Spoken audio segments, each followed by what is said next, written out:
小女孩刚出生时，天空就下起了金钱雨，村里人都说是财星。结果5年前爹娘进城办事后就下落不明。原来小女孩是仙子转世来人间历练，可收养她的叔叔婶婶对她非常不好，还经常不给饭吃。而今天只因家里嘎了猪牙，就要将她赶出去。滚！有多远你给我滚多远！谁养你谁倒霉！萌宝不是宝，是个扫帚星，是个白眼狼，是小偷。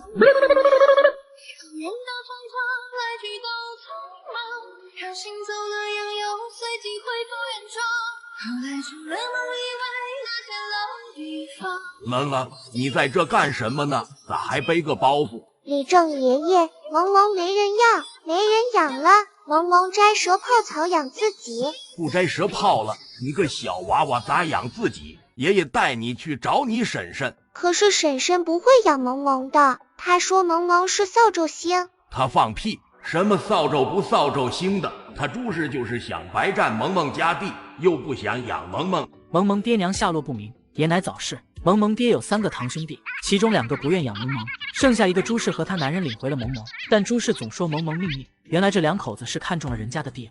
李正大伯，这萌萌我家是不能再养了，这孩子就是个白眼狼，克死我家鸡鸭猪，我气得脑袋撞墙，我都没把他扔出去。可你猜他都干了啥？小年纪不学好，前些日子偷吃家里麦芽糖，今天又偷鸡蛋。我要是再留着他，下回他还不偷家里钱。萌萌，你真偷了？我没偷，偷吃的是甜菜。看吧，他偷吃还不承认，没爹娘的孩子就是没教养。朱氏，我今儿中午明明看见你家甜菜躲在草堆头前吃鸡蛋，你这会去看还能找到鸡蛋壳呢。还有上回我家老二路过你家，亲眼看见你拧断家里鸡脖子，隔天你却和旁家媳妇说你家鸡被萌萌克死了。谢谢杨奶奶帮萌萌说话。没人要了，还能笑得出来，还知道和自己道谢，真是个懂事的孩子。我说陆大友，你还挺有心眼的，不想养人孩子你早说，我也好给人孩子找户好人家的。你早不说，把人家的地搞到手了，你来诬陷人孩子是扫把星了。老子我长这么大就没见过你这么孬的男人，王八羔子都比你有种。我不管，反正我不养萌萌，他就是客人，就算鸡是我弄死的，那我家鹅和鸭子咋死的？再说他要不客人，他爹娘咋会没了？这么一个客人的玩意，谁爱养谁养去，要是硬往我家塞，就甭怪我把他偷卖到窑子里去。此话一出，杨李正哪敢再把萌萌给他养，于是眼神在旁边扫了一圈，但凡对上他眼神的都往后退一步，都表示自己不愿意养。你们都不要，那正好，我领回家养。我家3个儿子7个孙子，10全10美，再带个女娃回去，孙辈凑齐一个好，又凑齐一个吧，叭叭叭发发发，光听着就有财气。弟妹，你真要带回去养，不用回去跟善人还有你家几个儿子商量商量。不用，多个孩子也就是多双筷子的事。人群中李氏2儿子杨德武眼睛晶亮的看着萌萌，在他娘说要养萌萌的时候，他就开始盘算，想把小娃娃抢自己来养。不用商量，我家养得起。萌了，你愿不愿意去杨奶奶家摘蛇泡养自己是不行的，现在是夏天能找到蛇泡吃，冬天你可怎么办？杨奶奶，你真的要养萌萌呀？萌萌克人，是坏蛋，养萌萌不好的。萌了，不许乱讲话。你是不是怕磕着奶奶家？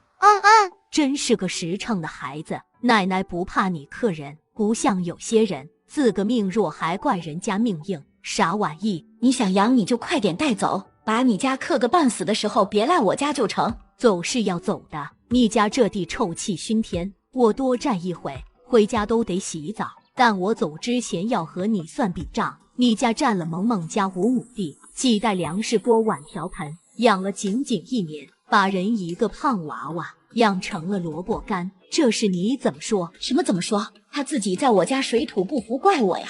你少放屁！你一天只给人孩子吃1顿，你当大家伙不知道？你养了萌萌不给人孩子饭吃，没资格拿人家粮食和东西；你不养萌萌，更没资格占着萌萌家的地。可萌萌家地契，你得给我拿出来。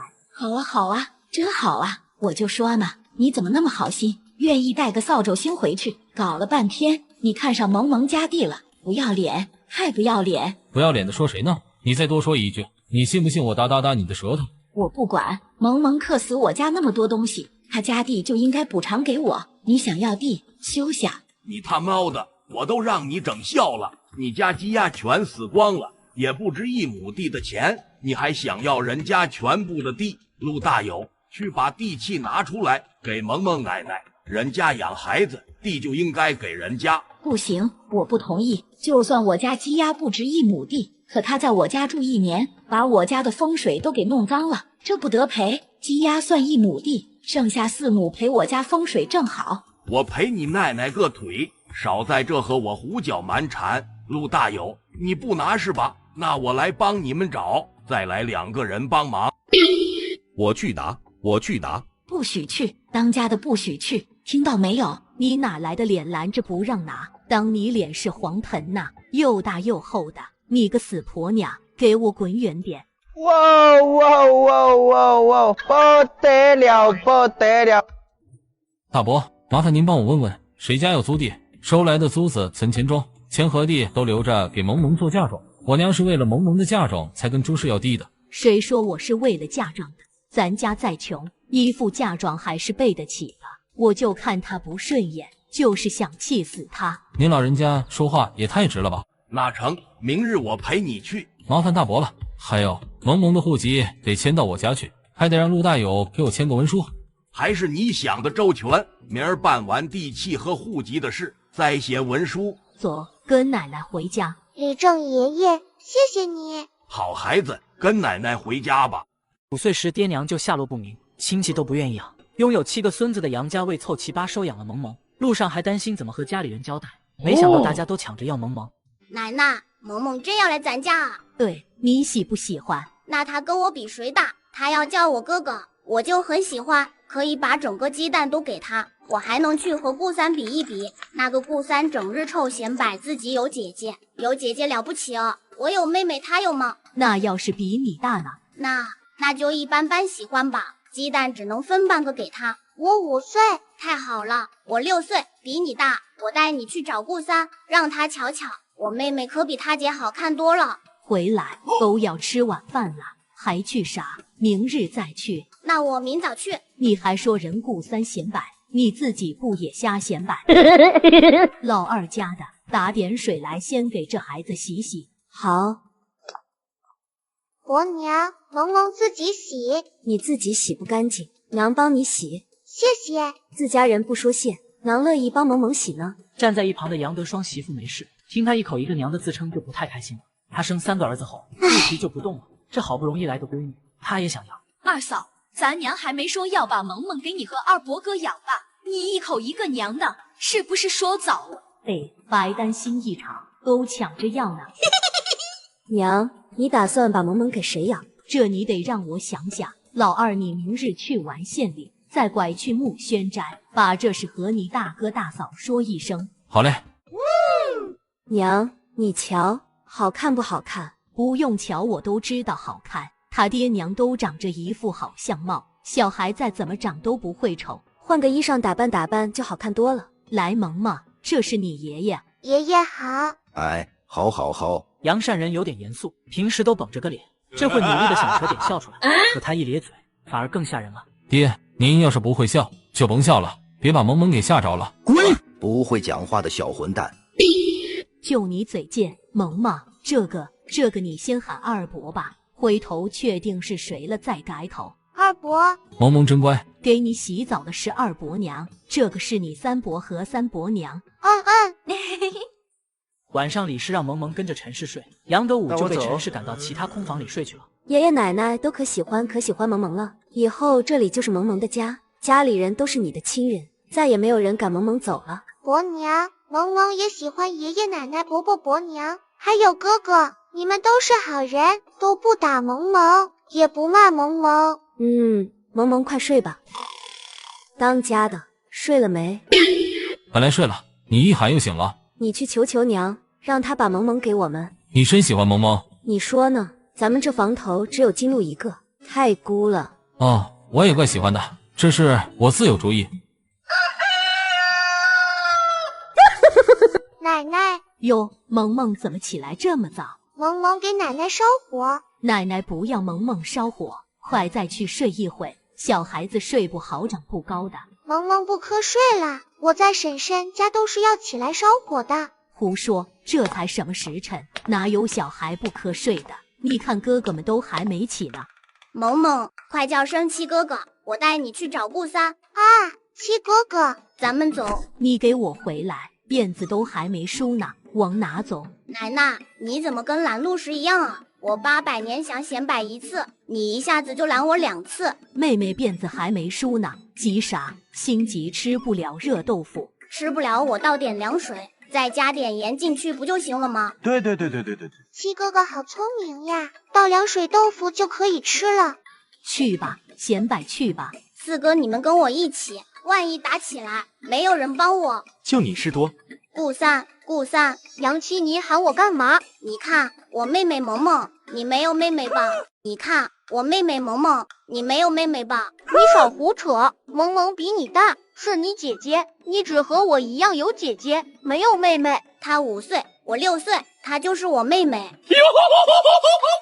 她骗你的，就是你姐姐。我没骗人，我就是5岁。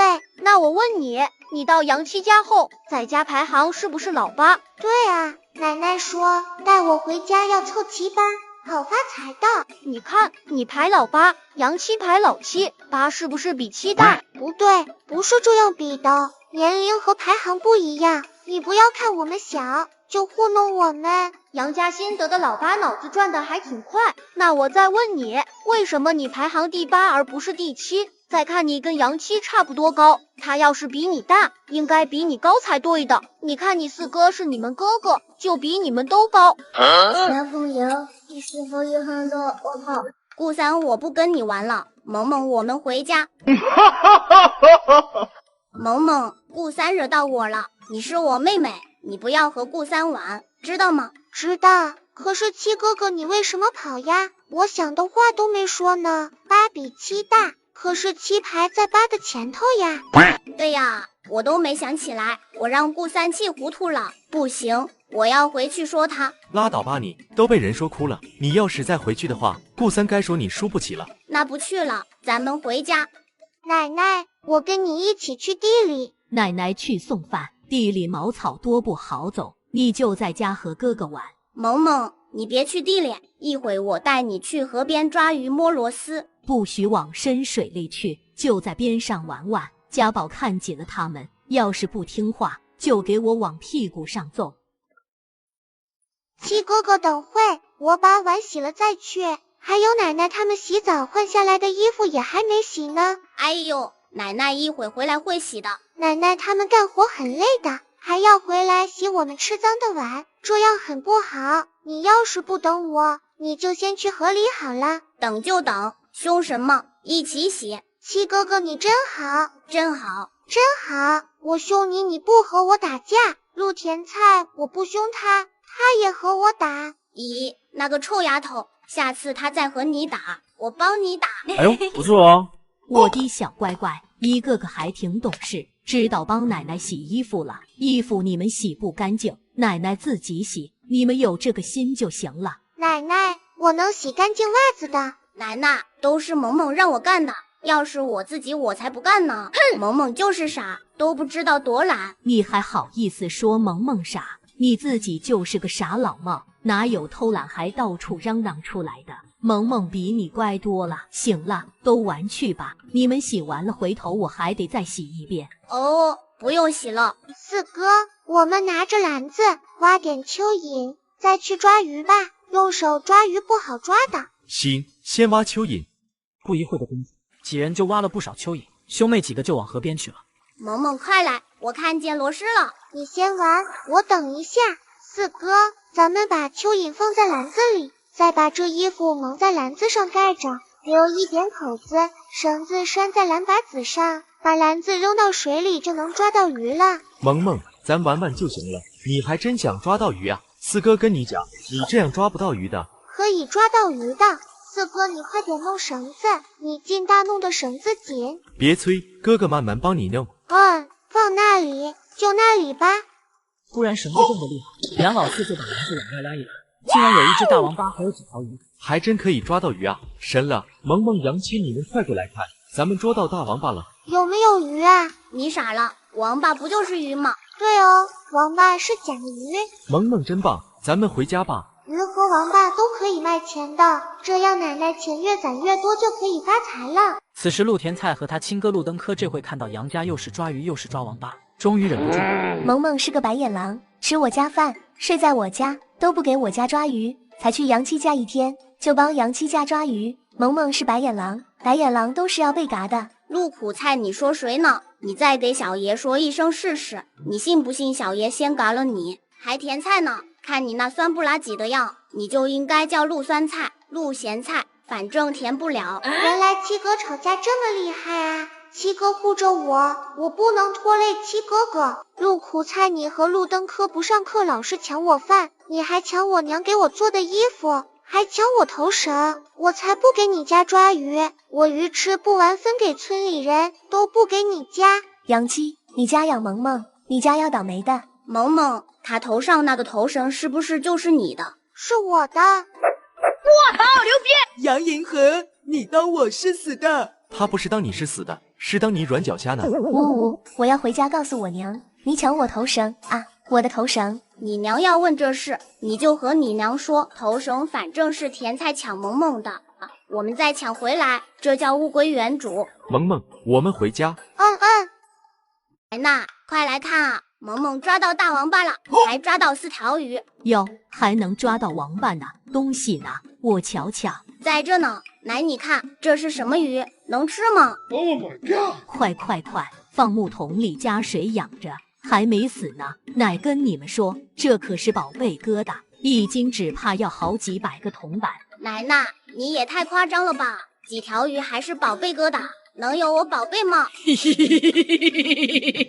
你们这些小家伙不清楚，这个鱼啊叫食鱼，是那些大户人家的少爷奶奶才吃得起的东西。你们往深水里去了，浅水里可弄不到这种鱼。没去，那水不深，才到我腿弯，就是我篮子扔的有点远。这也行嘛，那先养着，晚上你大伯估计会来，让他带去县里卖。中午奶奶用小葱蒸鸡蛋给萌萌吃。奶奶，你真好，给萌萌糖饼吃，还给萌萌鸡蛋吃。这小嘴可真甜，都去堂屋，屋里桌上有梅子汤。快走，咱家的梅子汤最好喝了，酸酸甜甜的。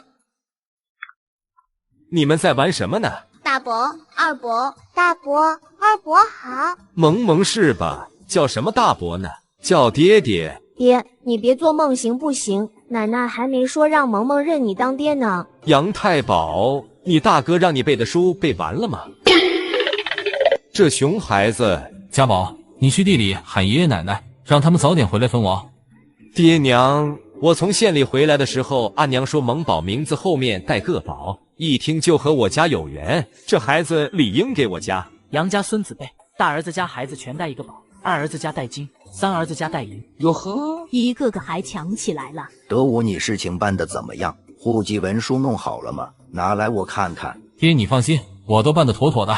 那就成。等宰完羊，你送条肉去李正家，谢他帮忙跑趟腿。你们大哥的意思，你们怎么看？我不能生了，我家就金鹿一个。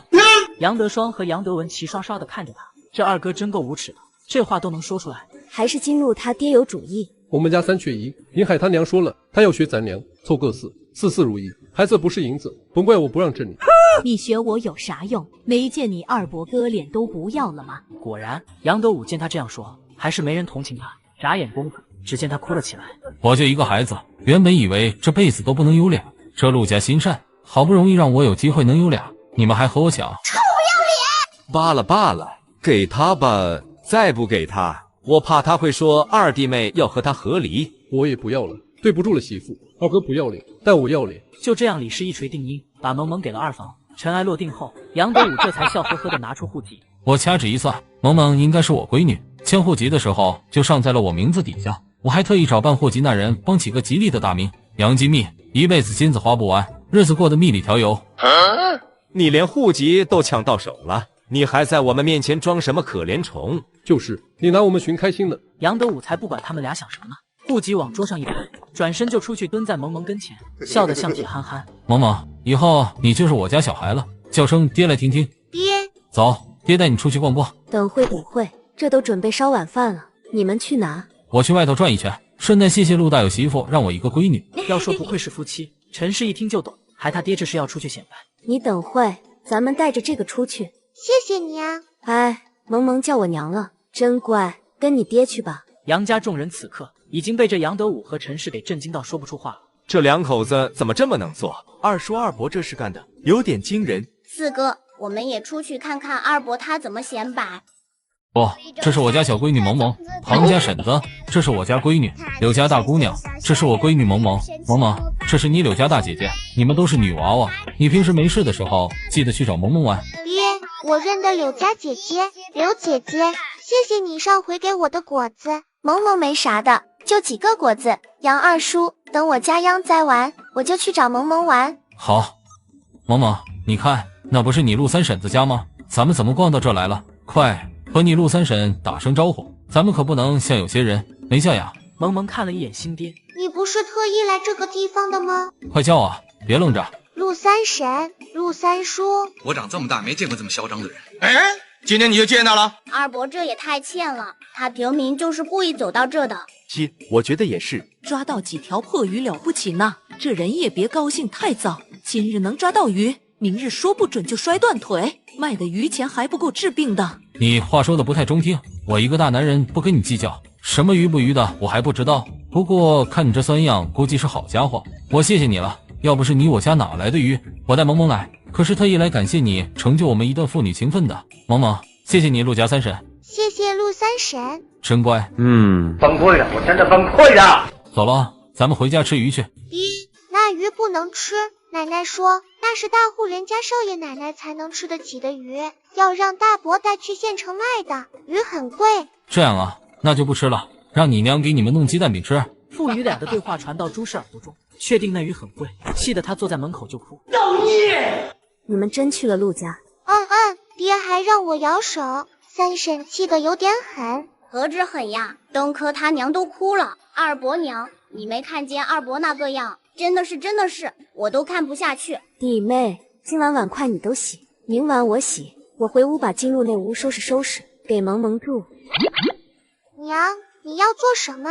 我帮你。能帮你收拾间闺房出来，这原本是你金露哥哥的房间。我住他房间，哥哥回来住哪？我和爹娘一起睡就可以的。你5岁了，小姑娘要有自己的闺房。娘在娘家的时候，你姥姥就给娘布置一间闺房。至于你哥哥，他又不怎么回来，整日在外头念书，时不时的回来一次，让他去你奶他们厢房睡就行。娘，你真好。哎，萌萌快睡觉吧。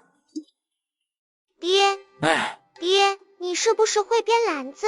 萌萌想要小花篮。我不要篮子，我想要笼子，一头有孔，一头没有的那种。杨德武在脑子里想他说的东西，倒是能编出来。爹，我可以要吗？我闺女想要，那肯定可以，不过你得等爹忙完这几日的。等几日可以的，谢谢爹，爹你真好。萌萌，下回你想要啥东西，只管和爹说，就像你七哥一样，只管要，知道吗？知道了爹。爹下地先换鞋子。还是我闺女贴心呀，不像臭小子们就知道睡觉。杨德双和杨德文一听，同时怒瞪着他。你闺女哪来的？还不是我们让着你，得了便宜还跑我们面前瞎掰，是个人吗？你七，我闺女那是我用脑子抢来的，你少往自己脸上贴金。你们看看她那德行。这个老二，萌萌到我家他高兴，您不知道他昨晚睡觉，睡一会咯咯笑2声，睡一会咯咯笑2声。这样就好，萌萌懂事呢，你们对她好，她都知道。原来我这么受欢迎的。因为昨日抓到几条石鱼，杨家宝几个就想着再去试试，能不能再抓几条回来。才走到村子西边，就遇上顾玉和他的小四班主。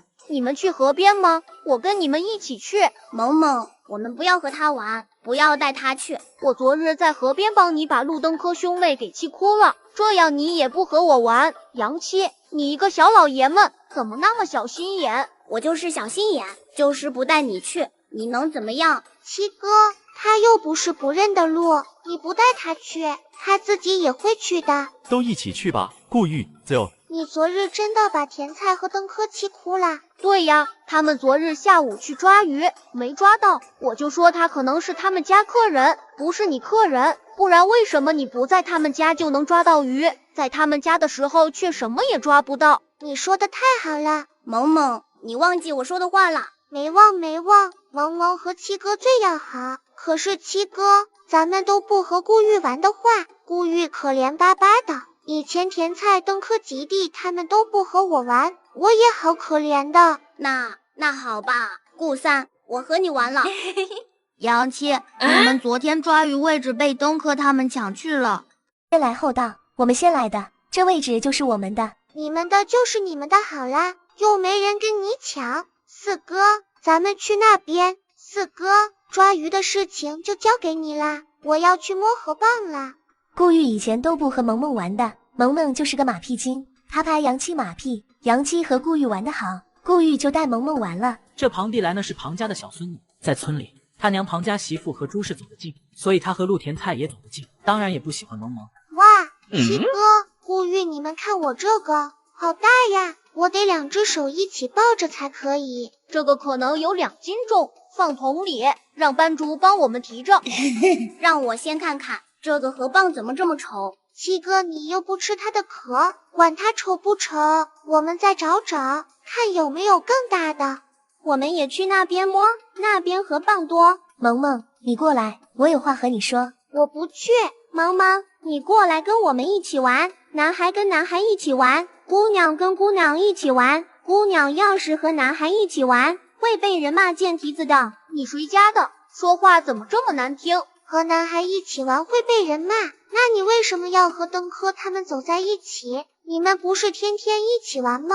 你娘还说要把你给登科做媳妇呢，管我干什么？我又不想和你们一起玩。萌萌，你过来我就告诉你件事。你好烦啊，你到底有什么事快说，为什么非要我过去？我站在这又不是听不见。萌萌，你镯子哪来的？是不是偷的？你才偷的，你全身都是偷的。我这是我娘给我的。萌萌，我是你姐姐，你把镯子退下来，借我和弟来戴几日。对啊，你都戴半天了，我们还没戴过银镯子，你借我们戴半天，我们再还给你，行吗？萌萌，只要你把镯子借我们戴，我们以后带你玩。我不借。陆甜菜、庞蒂来，你别以为我不知道你们说借我东西戴，借完就不还了，还会和大人说是我给你们的，还会说我说话不算话。哼！萌萌，他们问你借什么？萌萌不许说。七哥，他们要借我手镯子戴，我没借。借镯子呀，我这也有。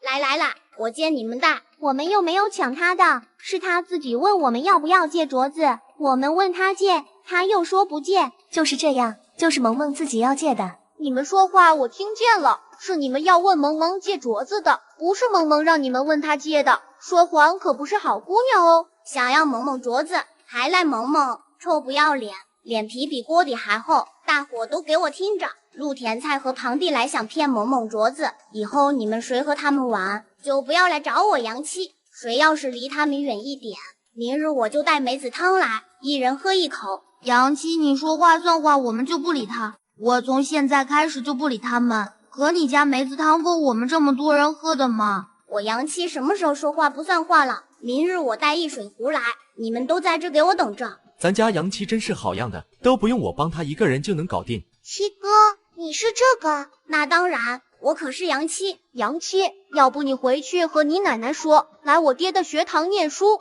我跟我爹说，不收你束修。杨银河也想去念书的，可哥哥们念一半就下来了，就是因为家里供不起那么多人。不行，笔墨纸砚还是要花很多银钱，奶奶他们肯定出不起。七哥，我赚钱送你去念书，我赚很多很多钱，七哥想念多久就念多久。萌萌你真好。四哥，你是不是生病了？你四哥那是吃味了。四哥，我也送你去上学，其他几个哥哥也去。可是萌萌，你身上一点钱都没有。我会有钱的，肯定会有钱的。已经快中午了，咱们该回家了。萌萌的念头已经从帮奶奶发财转变成送七哥去念书。一到家，他就抱着河蚌跑去找奶奶。回来了，我的天，怎么摸到这么大的河蚌？这要成精了吧？就是在河里摸的。奶奶，这个大河蚌可不可以拿去卖钱？咱们萌萌还是个小财迷呢，这么大的没人买，越大的东西越有年头，一般人抓到这种有年头的都是放掉的。不能卖啊，那小的呢？小的也不能吗？能是能，就是卖不到多少银钱。这样啊，那算了。七哥，我要晚点才能送你去念书了。没关系的，萌萌，我可以等你赚到钱了再去。他们怎么想起来念书？故意让杨七去念书，还说给杨七减免束修，杨七不同意，萌萌就说赚钱送他去，对，还要连带着我们一起送。我说呢，这小丫头真是个让人心疼的孩子。连钱都卖不了，要你有啥用？萌萌别砸了，我看见东西了。这是什么东西呀？奶奶，你快过来看看，这是不是珍珠？你是听说有珍珠，蹭的下就从屋里跑出来。哪呢？珍珠呢？让我看看。奶奶，你看，有一回顾鱼头绳上就坠了几颗珠子，跟这个很像。他说叫珍珠。奶奶，这个是不是？是，这个就是珍珠，好东西，这可是好东西呀。奶奶，那这个能卖钱吗？好孩子，这个肯定能。奶奶，这个是从河蚌里搞出来的，我们上午摸很多河蚌呢，咱们都弄开看看里面还有没有。啊，对，这珠子好好看呀。奶奶，你卖完珍珠可不可以给我一点银子？我要送七哥他们去上学。好，卖完珠子就给你钱，送哥哥们去上学。太好了。德文他娘，你们说啥珍珠呢？我的老天哟！你们家河蚌竟然开出这么多珍珠，这怕是要发财哟！来的人正是庞蒂莱奶的庞老太。虎头他奶，大中午过来有事。我家去年的稻长得不好，现在少2-3亩地的秧苗呢。听说你家秧苗今年打得多，我来问问，到时候能不能匀点给我家？这怎么不成？等我家栽完秧苗，剩多少你都骑走。大嫂子，这可就太谢谢你了，家里还烧着饭呢，我就先回去了。奶奶，你干什么借秧苗给地来奶奶呀？地来和甜菜上午还要借萌萌手镯带，说什么借？萌萌要真借给他们，肯定不会再还的。还有这事呢，回头我和他们家大人说说。萌萌啊，谁问你借镯子，你都不要借。奶奶，我没借，我哒回去了。你们这些小孩子的事和秧苗可不一样，人家没秧苗，地就不能种，少2亩地收成，人家说不定就要饿肚子。咱家秧苗反正用不完，还得扔掉，这都不借给人，不是让人结恨吗？穷生坏意，人家要是因为饿肚子惦记上你了，啥时候都能坑你一把。那好吧，就借给他吧。等珍珠卖了钱，奶奶买肉回来给你们包饺子，做红烧肉吃，再扯点布回来给你们这些小孩做新衣服。那奶奶你快点拿去卖，我等着吃。衣服我不要，给萌萌做就好了。那个最大的河蚌，珠子最多的可是萌萌捡的。萌萌捡的，那回头给萌萌留几个珠子做头花带。我不要头花，都卖掉给七哥他们念书。这些已经够念书的了。庞氏中午在杨家打个转回去后，杨家开河蚌开到珍珠的事就瞒不住了。1个下午的时间，村里几乎人人都知道这事。咱家萌萌就是个宝贝，去抓鱼抓到最贵的，摸河蚌也能摸到带珍珠的。我的天哟，本想凑个8讨个吉利，不会是真凑着了吧？娘，您这是干嘛呢？发呀！我先前带萌萌回来不是想凑个8吗？这萌萌才来咱家几日，昨日是石鱼，今日又是珍珠，这也太有才气了。你说娘是不是凑着发了？娘，这都是凑巧了，抓到鱼的又不止咱家，听说举人老爷家顾少爷也抓到了。去捡河蚌的小孩那么多，开出珍珠的肯定也不止咱们一家，只不过人家没嚷嚷出来。是啊，娘，你这样说的太邪了，万一传出去对家里对萌萌都不好。1回凑巧，总不可能2回还是凑巧。尹山家宝他们哪年不出去摸河蚌，可从来没摸出珍珠过。对，老三家的说的对，前2日杨七他们去抓鱼，连条小鱼苗都没抓到，可自从萌萌来好事连连，老三家的掏鸭带洗去，再去拿鸡蛋，晚上给孩子们摊鸡蛋油饼吃，萌萌的那份给我放2个，哦不， 3个鸡蛋。娘弟妹，你们也太那啥了，出去可别乱讲。你当咱们傻？这事肯定不能乱说。鸡哥，我们明日还去摸河蚌，说不定还能摸到带珍珠的。当然要去，我还得给人带梅子汤呢。奶奶，明日你给我灌一壶梅子汤，我说过要带给人喝的，不能说话不算话。好，奶奶明日一早就给你装。咱们先紧着央灾，央灾完再去卖珍珠。娘，现在村里都知道咱家弄到珍珠了，这白天咱们都不在家，会不会有人来偷？他们村家家户户都不算富裕，只能说不至于饿肚子，可拥有那么多珍珠，难保没有人生歹念头。这个不怕，我一会用针线把珠子全都缝在身上装着，多缝几遍掉不了，人家也不知道。听他这么一说，没事等人都放心了。哎呦，不错哦。爹娘，我睡觉啦。不行，闺女抱着我，说话声音软软的，我啥好东西都想给她。陈氏一笑，但想到婆婆的话，心里又不太舒坦。当家的，娘刚才那会说的话是真的吗？我这心里怎么直打鼓啊？真的假的都没啥。话不是这么讲，娘现在疼萌萌疼的不行，可万一以后没这样的好事了，娘对萌萌又一样态度怎么办？你想什么呢？咱娘是那样的人吗？再不济不还有咱们呢。你说的也是，我们总不会和陆大有两口子那样对孩子的。你个娘们就会瞎操心。皇上不准跑，不准跑，站住让我抓你。朱氏昨天听说杨家搞出那么多珍珠，一夜都没怎么睡，心里就跟被猫抓过一般，又疼又难受。陆甜菜，你上午也去摸河蚌，给我多多的往回吗？别哦，萌萌那扫帚星都能摸一桶，你今天要摸不回一桶，中午你就给我饿着肚子。我肯定摸一桶。那你还不去？陆甜菜就这样被他娘赶去河边了。同样被家人赶去河边的还有庞蒂来。萌萌和哥哥们到河边的时候，河里都是人。他们肯定是听说咱家弄到珍珠才来摸河蚌的，昨天都没这么多人。七哥，你快点把梅子汁分给他们喝，喝完我们往前面去摸，这里人多，肯定摸不到多少。好，喝梅子汤了。昨日在河边的都来，昨日没来的不准过来。谁要是冒充，我会揍人的。杨七，你说话挺算话的。真香。咱们摸这样的河蚌，这样的才有珍珠。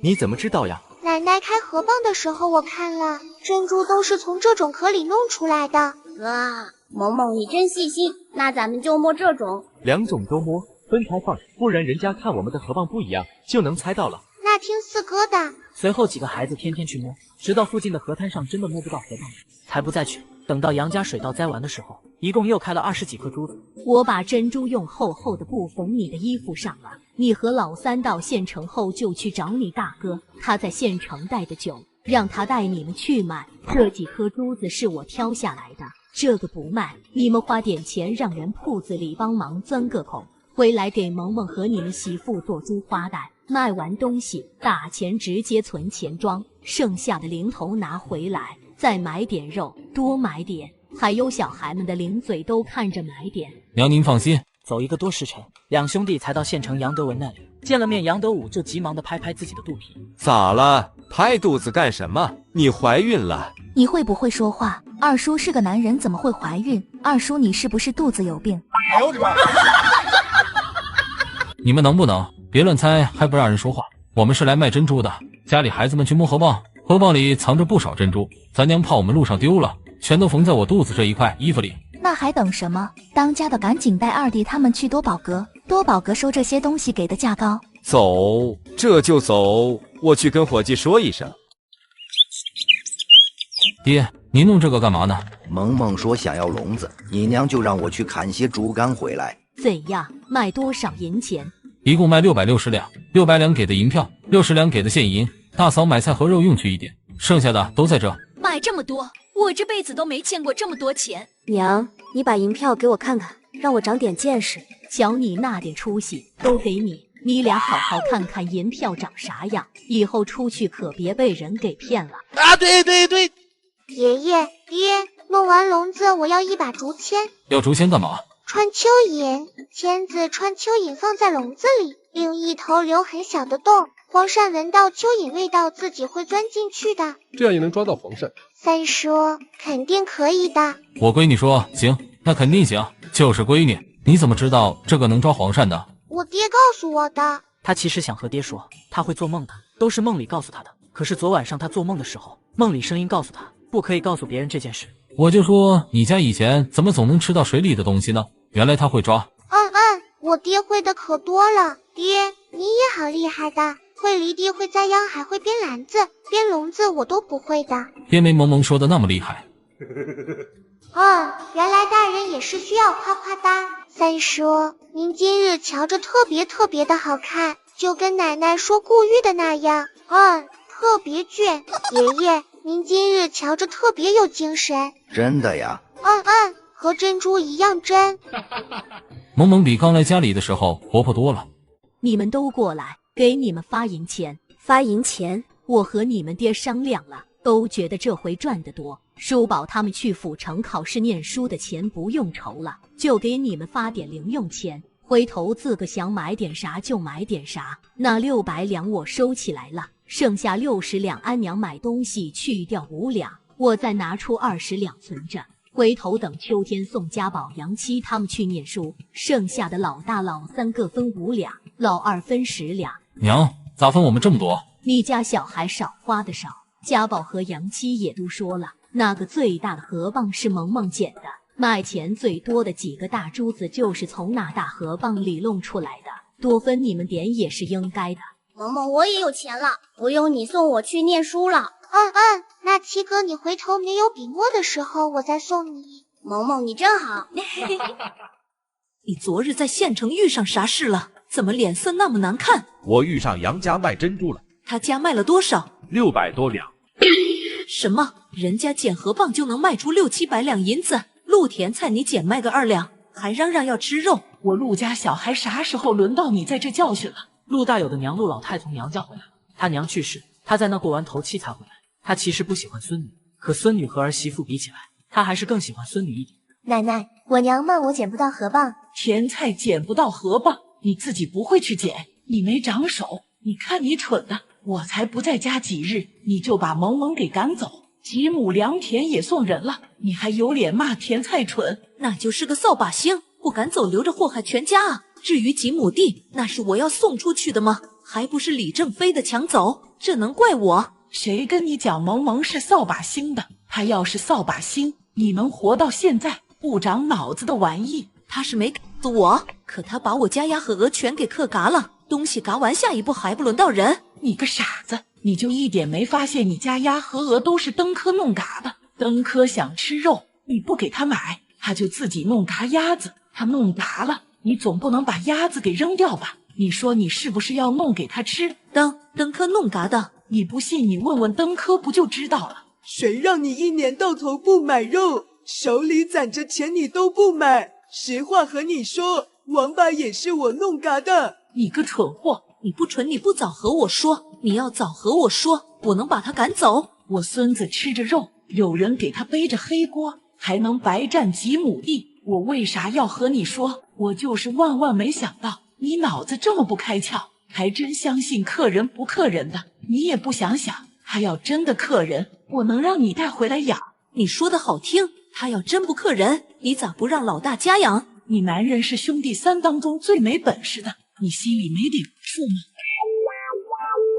吗？那你说现在怎么办？还有没有什么法子能把萌萌给弄回来？再弄回来有点难也得想办法呀。我一想到那几亩地，我心里就难受的不行。爸爸，少不得我这回不要老脸了，你收拾收拾，提上几斤玉米面，跟我去趟杨家，先去试试再说。妙啊！爹爹，你真棒！萌萌，你喊谁爹呢？你这孩子怎么一点不懂事？你乱喊别人爹，你把你亲爹摆放在哪呢？可不是吗？你这个臭丫头，杨家再好也不是你家，让你在这走个亲戚，你就贪着人家好，不知道回家了，你还不过来跟婶婶回家？这两人在说什么玩意？萌萌不怕不怕，爹在哪？大侄子，这萌萌可不是你闺女，老婆子知道你家想要个闺女，想要你们就自己想法子生一个，实在生不出，买一个也行。你一大早跑来我家放啥屁呢？白纸黑字写得清清楚楚，现在你俩来这做啥幺蛾子？娘，金鹿他娘，赶紧过来，有人上门抢咱家小孩了。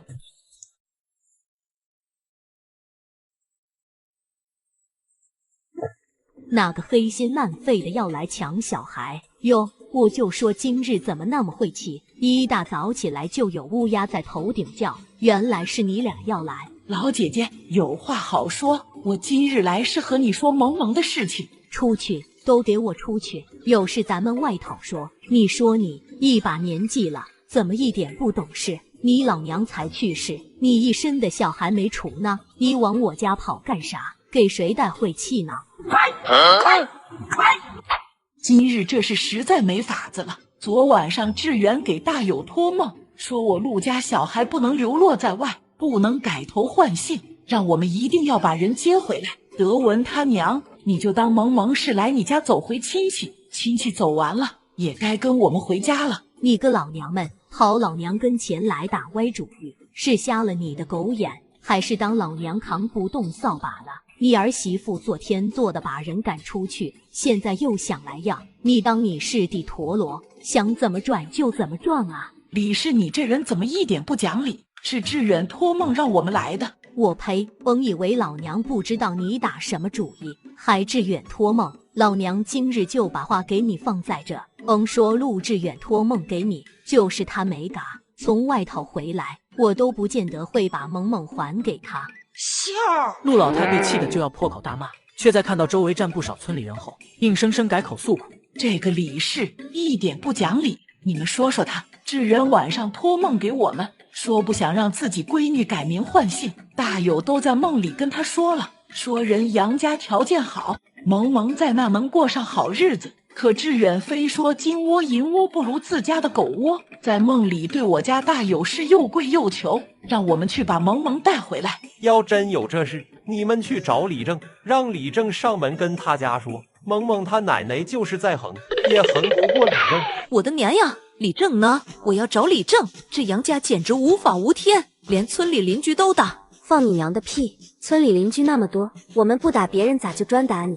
有种你别躲，我皮撕不掉你的！你少在那丢人现眼！你们婆媳在我家门口吵闹的时候，李正就站在那拐角看着呢，人为啥不出来管？你心里没点数？你说你家陆大有做梦梦见陆志远了？对不住，我昨晚也做梦了，梦见萌萌他娘了。他说他恨透你们婆媳，让我和二嫂看见你一定要狠狠的。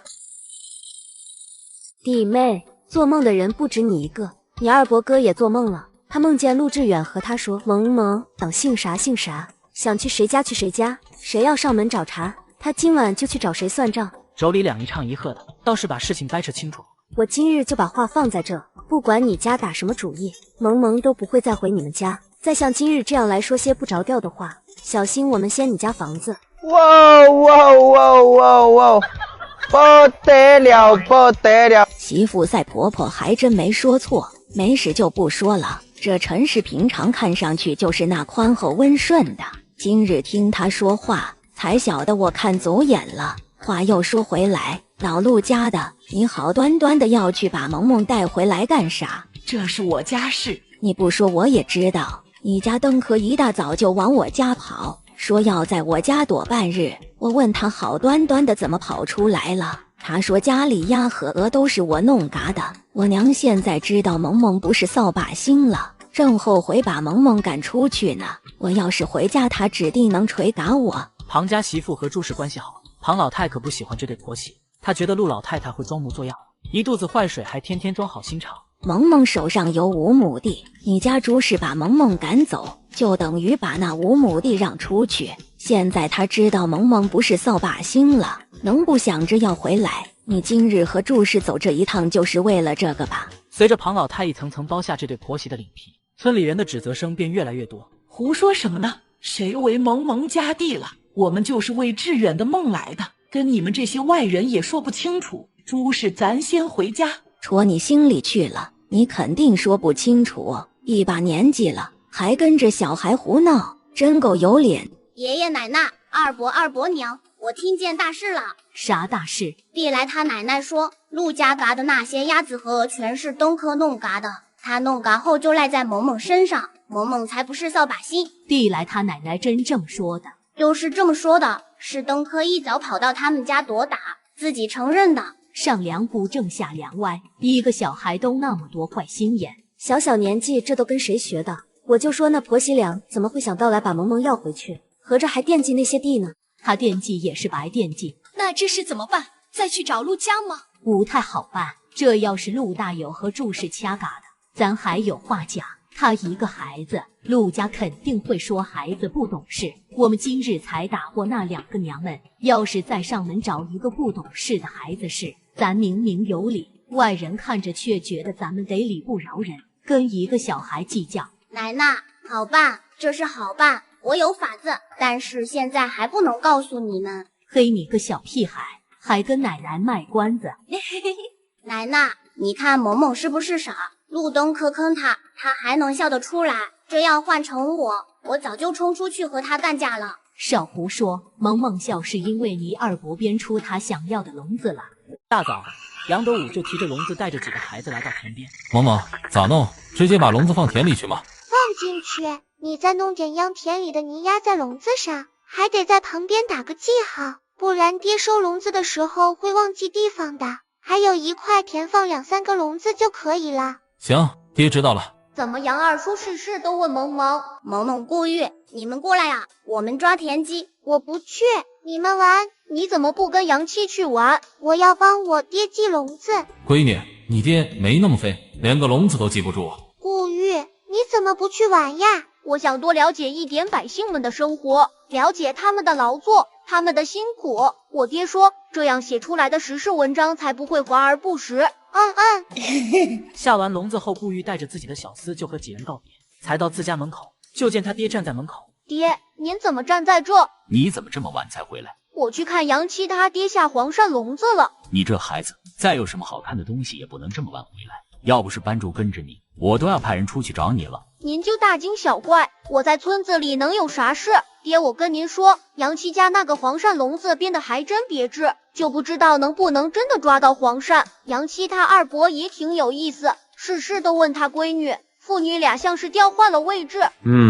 他闺女收养的那个萌萌，就是他，下水摸东西挺有一套。杨二叔一直问他怎么做，我估摸那东西又是他想出来的法子。说起杨家事，你话就多，快点去看看你娘和你祖母，半日没瞧见你了。萌萌晚上想和爹娘一起睡。行，快上来。陈氏乐意，可杨德武不乐意啊。和小屁孩一起睡，他晚上哪还敢翻身蹬腿？再万一一个不小心把人踹下去怎么办？不行，爹不想和你一起睡。爹不想和萌萌一起睡啊？那算了吧。回来，就在这睡吧。真的，爹你真好。我怎么觉得自己被闺女给算计了呢？你睡娘这边，娘给你扇风，你怎么突然想和爹娘一起睡了？我想和爹一起去收黄鳝笼子，我怕他早上不喊我，我跟你们一块睡，他起床我就可以知道。你这孩子怎么就喜欢捣鼓这些？小姑娘不都是喜欢花朵的吗？你说错了，萌萌那是喜欢捣鼓银子。爹说到萌萌心坎里去了。还你心坎里，跟人精一样。这一晚上萌萌又做梦了，这回的梦和以前不一样。金蜜，你要快点赚钱，再不快点就赶不上人家了。谁是金蜜？我吗？为什么要快点赚钱，又要赶上谁？真是个倒霉蛋，人家不是穿越到21世纪娱乐圈浪得风生水起，就是回到20世纪80年代赚钱赚到手抽筋。谁跟你一样居然倒霉到投胎，还投胎到这个鬼地方？更可怕的是连脑子都没有了。我觉得你是在骂我，你才没脑子，萌萌最聪明。别废话那么多。对了，提醒你一句，想办法认识一下这里的字，有利于你加快进度。我已经在赚钱啦，就你赚的那点还不够人家吃一顿饭的。那要怎么办才能赚到吃一顿饭的钱？梦里没再有声音传来，萌萌嘟囔一声就再次进入深度睡眠。爹，你等等我。不急，你慢点。爹，金蜜是谁？是我吗？闺女，你傻了？怎么连你自己是谁都不知道？杨金蜜是你大名，上户籍的名字。还真是我呀，可你没告诉我叫金蜜啊，我只知道自己叫萌萌。爹没告诉你这事吗？爹什么时候告诉我了？我就知道爹忘记了。对不住啊，闺女。没关系，我不会和爹计较的。你是我爹吗？我闺女就是大度。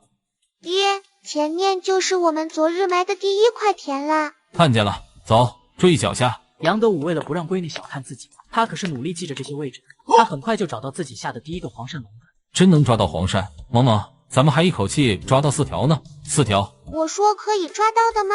对，萌萌说的都对，咱们再去收其他的。杨家收养了被称为扫帚星的萌萌，从此杨家喜事连连，河蚌里开出了大珍珠，田里也能抓到大鱼了。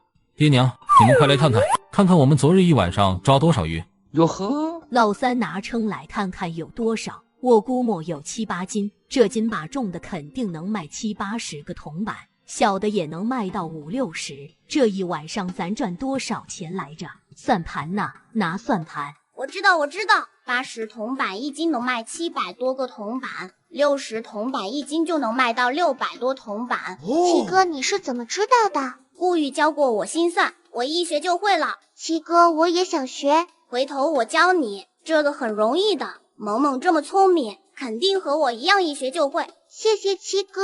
梁晓说完又看向竹篮，看着看着，萌萌就听见杨七吸溜口水的声音。你什么都没听见。嘻嘻嘻，你昨日才吃过肉，这黄鳝明日再吃。这一晚上抓的就可以卖几百个铜板，那这1月下来能卖多少？娘，那咱还等什么？咱多编笼子，多下点，抓的不是更多啊？对，就是这个理。咱们这就吃早饭，吃完咱们娘3去砍竹竿，他们爷3编笼子，等到傍晚，让他们爷3挑着笼子四处去下。那我们呢？我们干什么啊？小乖乖，你还真是个宝呀！这小脑瓜子一转，奶奶银子就哗哗的来。你们啊，没事就在家，下午去挖蚯蚓穿黄鳝笼子。有一点，出去不要和人说这事。奶奶，我们肯定不说的。爷爷奶奶，爹娘，我跟你们讲，咱们要发财了。七哥，是不是收很多黄鳝？可多了，咱们桶都快装满了。这连桶加黄鳝32斤半还高呢，木桶我昨日称过，是3斤半。乖乖，咱还真是要发财。奶奶，黄鳝是29斤，加上昨日的9斤3两，一共38斤3两。这么多？那你再算算，这些黄鳝值多少钱？我按照奶奶说的80个铜板1斤，可以卖3两银子，60，再加64个铜板。我的天啊，娘，2晚上就这么多，至少可以下上1个月吧。只要田里有水，一直有黄鳝就可以下。咱们这到田里一直到8月底都还有一层水呢。这孩子怕不是来凑财气的，而是他自己就带财气。你们2个今日不要去砍竹竿了，你们回娘家一趟，一人带上1个笼子。娘，您的意思是？老二家的，老二编篮子的手艺就是跟你爹学的。你把这笼子拿回去，他肯定知道咋编。这黄鳝咱们是抓不完的，就算能抓完，也是抓咱们这一片，跟你娘家那不搭嘎。你拿回去跟他们讲怎么搞，让他们也去抓。老三家的，你大哥虽不会编这东西，可他是个精明的，让他琢磨去，琢磨不来就来咱家学1、2日，这等好事。村里咱瞒着是怕人家都去抓，咱们就抓不到了。亲家那就没必要瞒着了。这种事拿回娘家说，可比过年带2斤肉回去有面子，还能让娘家生活得更好一点。娘，那我这收拾就去。我跟金鹿他爹收养萌萌，我娘家还不知道呢。我把萌萌也带回去，给我娘他们瞧瞧。行，你带去。娘，姥姥家远不远？有点远，前头李家庄那有牛车，咱们走到那等车，坐车过去。下午让你舅舅送咱们回来，早饭也在路上吃。弟妹，你好了吗？你是坐车去还是走着去？二嫂你先走，我走着去。没事，这回正在哄着杨七跟他一块回娘家，可杨七不愿意。我不去，我不跟你去姥姥家，我要跟奶奶他们去卖黄鳝。你姥姥想你想得不得了，你在家啥事没有，你跟着娘去看看她。你这孩子怎么一点不孝顺？姥姥是你娘，你都不孝顺她。过年奶奶给你买4包糕点带去给姥姥，你自己都没把4包全带去，只带2包，剩下2包都让你拿去换铜板了，抠门死了，还让我孝顺啊？不干！这个兔崽子怎么什么都知道？陈氏，你们娘俩上哪去啊？带萌萌回我娘家一趟，认认舅舅家在哪。是该带回去一趟，以后也好走亲戚。就是这个意思。庞大娘，你们在这唠嗑，我们娘俩就先走了。这小萌萌到杨家还享起福来了，这才多久，那小丫头就胖不少，衣服穿的也是新的，头花上还戴几粒珍珠。你还别说，杨家最近真的发，真的发。听陆家媳妇说，杨家卖珍珠卖好几百两。咱们村里去摸河蚌的不少，也就陆家摸出2两，李正家摸出几两银子，其他谁家都没有。烦死了！陆田菜和庞蒂来趁上午凉快出来打猪草，两人刚好听见几人说话。原来杨家根本不是真的疼萌萌，就因为他是第8个。他那个头花真好看，坏萌萌，臭萌萌。等我娘我奶把他要回来的时候，看我怎么揍他。到时候他那些头花和衣服都是我的。你娘他们前几天都没把人要回来，他们根本就要不回来。肯定能，我奶奶说她有办法，我们家都合家了。就算萌萌回到你家，他那些东西也还是杨家的，又不会带去你家。你要真想要萌萌那些东西，还不如去和杨七奶奶说，你做她孙女，反正她就是想凑个吧，换成谁不一样。你说我去杨七家，萌萌来我家，对啊，这样你能过上好日子，你娘也能拿到萌萌家地，多好。弟来你真好，你不许和别人说，是我给你出的主意，不然我以后都不帮你了。那我们快去打猪草吧。萌萌，娘抱着你。娘，我不要抱，我长胖了，很重的。傻孩子，你再重也没一筐麦子重。娘，咱们要做多久啊？要做1个时辰。萌萌也不知道1个时辰到底是多久，他窝在娘怀里舒服的竟然睡着了。等他再醒来的时候，已经到姥姥家了。不年不节的，你咋这个时候回来？和女婿吵架了吗？娘瞧您说的都什么话？不年不节我就不能回娘家了？不是不能回来，娘还不是怕你回来。你婆婆不高兴吗？姥姥，我叫萌萌，是我娘的闺女。我闺女的闺女，咋回事？你哪来的这个闺女？偷的还是抢的？肯定不是女婿在外生的，她长那样，生不出来这么好看的小娃娃。姥姥，我不是娘偷的，也不是抢的，我是没人要了，奶奶捡回家给我爹娘的。娘，您看您都说的啥？我回来就是为了带萌萌给你们看看。还有个事，我婆婆让我给家里带个东西回来。啥东西？不是休书吧？娘，您就不能盼着点你闺女好，讲话没个分寸。嚷嚷啥？又不是说你几句你就真的会被休。东西呢？快让我瞧瞧。李氏那婆娘虽不是恶人，可除了逢年过节，很少给他们这些亲家送东西。这回咋舍得？给黄鳝笼子，我爹能编出来吧？对了，我爹呢？我哥、我嫂子、侄子呢？你嫂子娘有病，他们探望去了。你爹在地里。你婆婆让你拿这个回来干啥？让我们帮忙编呢？谁让您帮忙编了？我们家正在用这个抓黄鳝，2晚上抓20-30斤，能卖2-3两银子。我婆婆让我回来跟你们说，让你们也去抓黄鳝。能抓那么多？你婆婆这回事情干得地道，回头我得好好谢谢她。谢她干啥？你谢萌萌就行了，法子都是萌萌搞出来的。这么一个小娃娃能有这本事，我不信。您别不信。陈氏接下来就把家里发生的几件事和他娘说了。姥姥这是喜欢我还是不喜欢？怎么啃我脸啊？这哪是个小娃娃，这分明是个金疙瘩。好孩子，姥姥可真谢谢你。你等着，姥姥去宰小公鸡烧给你吃。哦，原来姥姥是喜欢我的啊。陈氏母女到灶房后，不免又说起萌萌的事。陈氏娘是知道自个闺女的，相比杨家另外2个，她闺女脾气最好，就担心萌萌是李氏硬塞给陈氏的。娘，你想多了哟，还硬塞呢？就因为萌萌去我家，我那3弟妹没捞着，气了3-4天。那就是我白担心了。娘俩正烧着呢，陈氏爹从地里回来了，手里还抱着一只白色小狗子，见屋里还坐个小女娃，他愣住了。哎呀，这是我家吗？怎么还有个小娃娃？和娘长得有点像。老爷，我是萌萌，我是我娘的你闺女的闺女。老爷，我是萌萌，我是我娘的你的闺女的闺女。这个小女娃挺有意思，兰兰家的闺女。我爹叫杨斗武。那你的确是我闺女的闺女，你娘呢？我娘在帮姥姥做饭呢。老爷，这个是小狗狗吧？白白的真好看。对，路上捡的，萌萌喜欢。老爷，那我可以和它玩一会吗？你和它玩吧，注意别让它咬到你。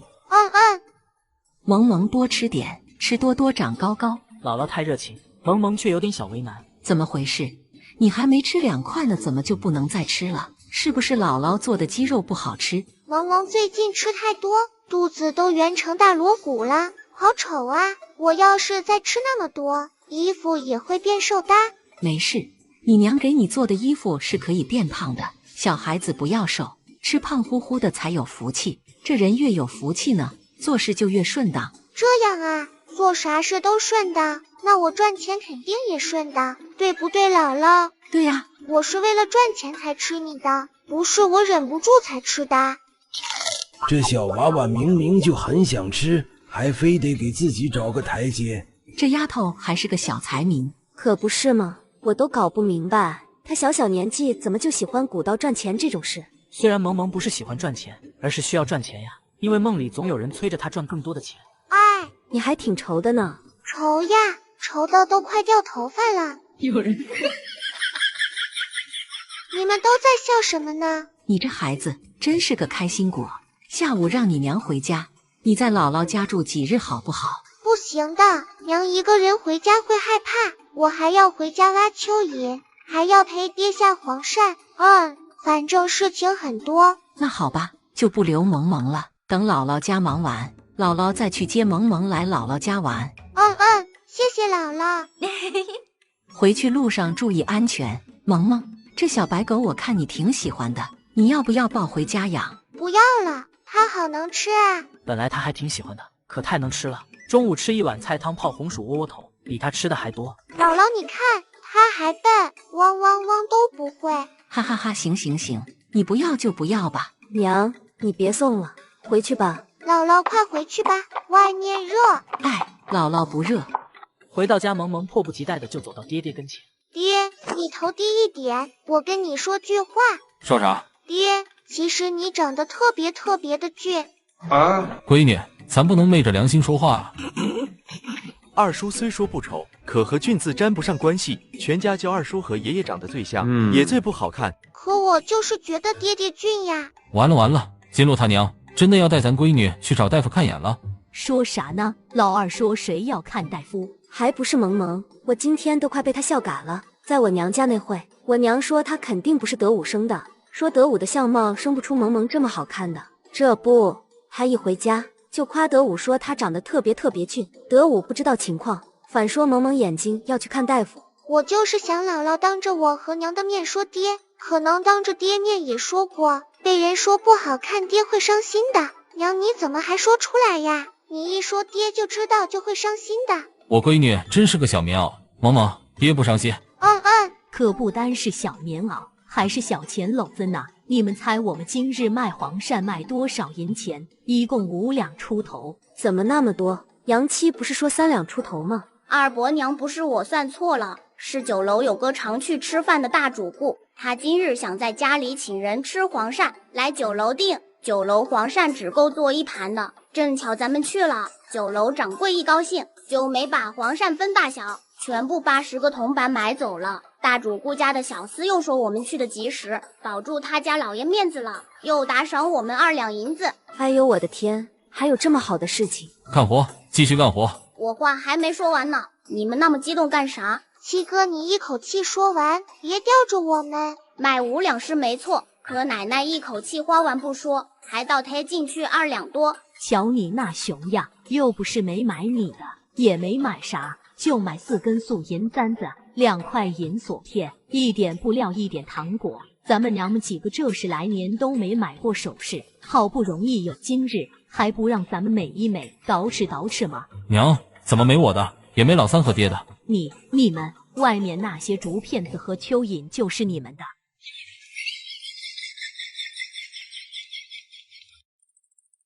咦，小笨狗，你怎么会在这？萌萌，你认识他吗？他是我姥姥家的小狗，不知道怎么会在这。娘，姥姥家小狗来咱家做客了。谁来咱家做客了？姥姥家的小狗狗。它怎么跑这来的？我也不知道呀。娘，这个狗狗怎么办？萌萌先前很喜欢这只小狗，可见它太能吃了。这丫头8成是怕浪费家里粮食才不喜欢的。要是能留下它，肯定高兴。咱问你奶奶去。娘，您瞧我娘家这只狗崽子好不好玩？它居然自己从陈家屯跑到咱们山羊村来找萌萌了。还有这么奇的事呢？狗呢？我瞧瞧。李氏好奇看向狗崽子，可当他眼睛扫到那只狗的时候，汗毛都快竖起来了。我的娘呀，这哪是什么狗崽子？这分明是只小狼崽子！赶紧给我送山上去！娘，您看错了吧？这哪像狼崽子？你看它耳朵尖尖的，咱们这谁家狗耳朵是这样子的？你别看它现在比狗还温驯，长大可了不得。萌萌，你咋还站那？快离远点，都给我离远点！原来是狼呀，难怪不会狗叫。奶奶没事，你看它不咬我。这时顾玉带着班主走了过来。李奶奶，这只小狼你们家要是不要，就给我抱回家养吧。顾玉少爷，这可是狼崽子，你带回家当心顾老爷不同意。我爹会同意的。奶奶，他家还有2只狐狸，1只猎狗呢，多只狼算什么？对呀，我家这种东西很多的，要是有机会我还想养狮子跟老虎呢。萌萌，你家不能养它，我带回家养。你要是想和它玩的话，就去我家找我。那你带回家养吧。顾三，你不是说来我家看皇上吗？这2日你怎么没来？还不是我爹新找来一个武学师傅，我这2日都在学艺。那你不是有2个武学师傅了？你的身手现在是不是更厉害了？比厉害要看跟谁比，要是跟我师傅比，我就是个虾兵；但是要和你比，我就是蟹江。要不你跟我一起学，你也去拜我师傅。我可以去吗？要知道学武这种事可比去学堂读书还难，想读书还能找到学堂，可想学武他们这边都没有武馆。杨家众人一下子来了精神，教一个也是教，教2个还是教。不过你等1晚上，我回去和他说，要是行，你让李奶奶给你备一点拜师的礼品就行了。好呀，那顾三我等你好消息了。萌萌要是7哥可以学武，以后在村里你就可以横着走了。7哥，我不想当螃蟹，螃蟹才是横着走的。萌萌，你要不要学？要，肯定要。萌萌要是会武的话，就走到哪都不怕了。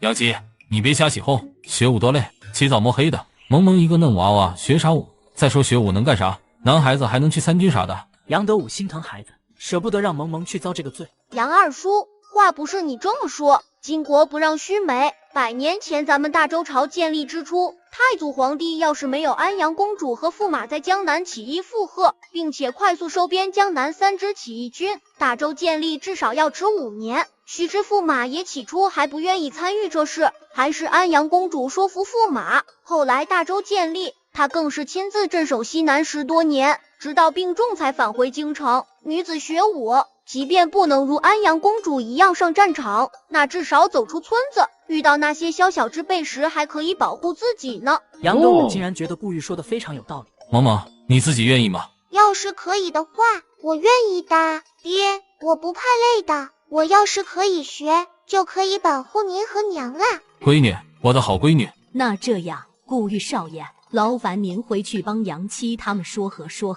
要是可以，您就是我们家的大恩人了。总之不管成不成，我老婆子都谢谢您。李奶奶，这没什么，要是有他们陪我一起学，武学课程也不至于那么乏味。我明日再来。杨七、萌萌，你们等我好消息。顾玉带着小狼崽子离开，可小狼崽子一直盯着萌萌看，一双眼睛水汪汪的，像是被人丢弃了一样。明日的黄鳝先不提去买，万一这事成了，后日的也不能卖，师傅那儿得送一部分，顾举人家也得送一部分去。好，听娘的。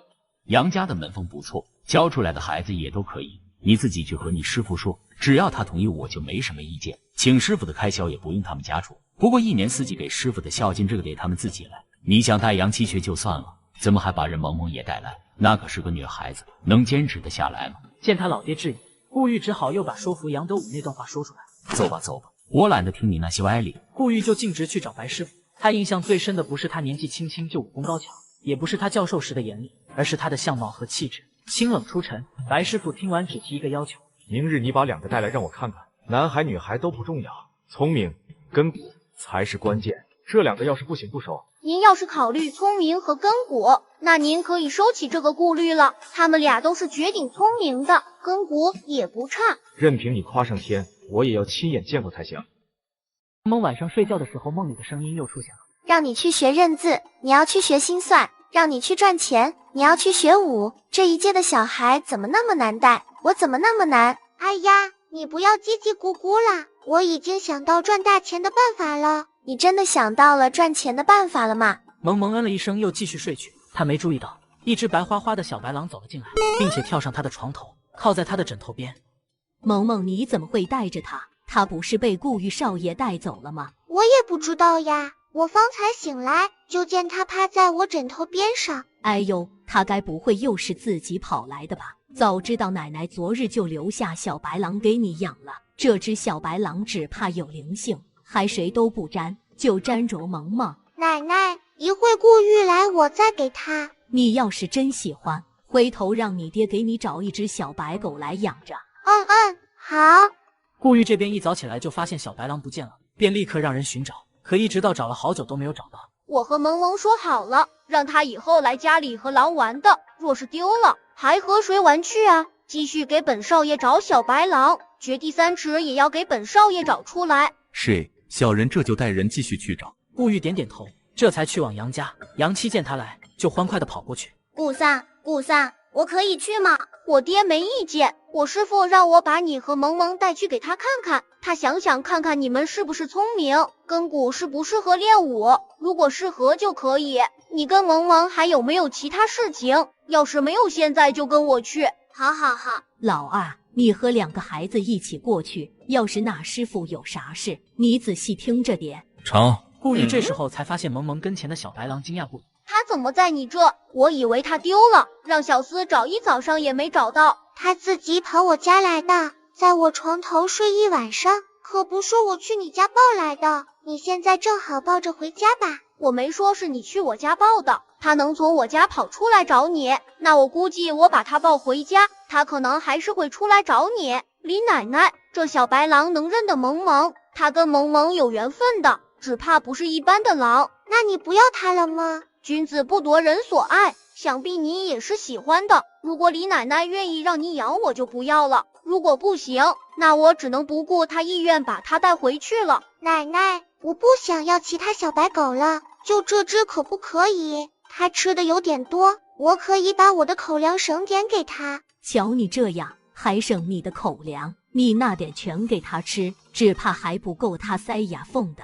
养吧，就当多养一头猪了。太好了，奶奶你真好，是最好的奶奶，最漂亮的奶奶，最年轻的奶奶。好了，你快点跟你爹还有顾玉少爷他们一起去见师傅吧。萌萌，你要不要给小白狼取个名字？总不能就叫小白狼。取名字呀？那叫什么？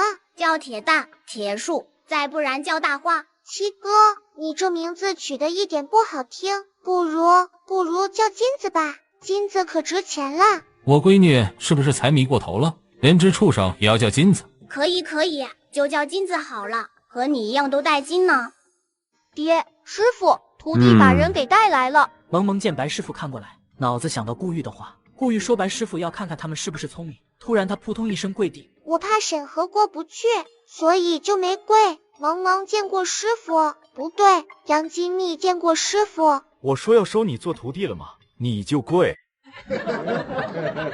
杨德武也被闺女的动作惊呆了，你这不是强做人徒弟吗？七哥，快点跪下。杨银河见过师傅。师傅，我说他俩不笨吧？慢，这是耍小聪明。小聪明也是聪明，您不能因为银子小就不当他是肉。再说跪天跪地跪父母，人都给你跪地了，百事礼都走一半了，您这时候叫停不大好呀。你们俩到我这来，不疼？那你怎么不哭？我光顾着疼了，没顾上哭。师傅需要我哭吗？那我现在哭还来不来得及吗？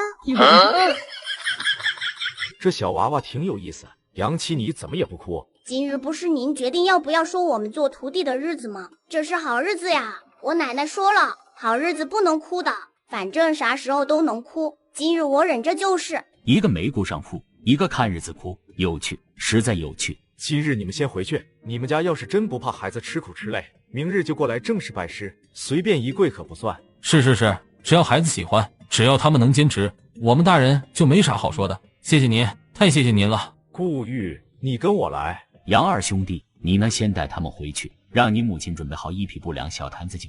不需要那些上等名酒，那种1两银子一坛的就行，再加上2包点心。明日辰时末，你带着孩子来正式拜师即可。顾老爷，那这束修呢？2个孩子要准备多少？束修就不必了，不是我说话难听，要真论束修，你们家底都拿出来也不见得够。多谢顾老爷、顾少爷照拂，您的恩德我们杨家都记在心里。谢谢顾叔叔，顾叔叔再见。真是活泼机灵的孩子。可恶，你们刚才去顾老爷家了，啥事呀？顾玉少爷举荐杨七和萌萌去跟着他师傅学武，早上我带孩子过去给他师傅瞧瞧。学武呀，这是好事啊。那怎么样，成了吗？成了，这2孩子运气不错，师傅说适合练武。那感情好呀，太好了，学武也能去考功名，考啥武秀才是吧？啥功名不功名我也不知道，我就指着他们学这个，能让身子补好。大伯，我还得回家和我娘说这事，先回家了。很快杨家孙子孙女去顾家拜师学艺的事就在村里传开了。咋样，拜上师傅没有啊？拜上了，都拜上了。你们都不知道咱家丫头有多激烈，到那往师傅面前一跪就喊见过师傅，搞得人家师傅收也不是，不收也不是。你能的哟。那束修呢？后面咋办？顾老爷说不用交束修，带上拜师礼，明日去正式拜师就行。拜师礼1匹布、2坛酒、2包点心，这是顾老爷在照顾咱们家。不用束修啊，真是个大善人。既是明日拜师，老二你和老三现在就去县城把黄鳝卖了，再去买拜师礼。好嘞，我这就去。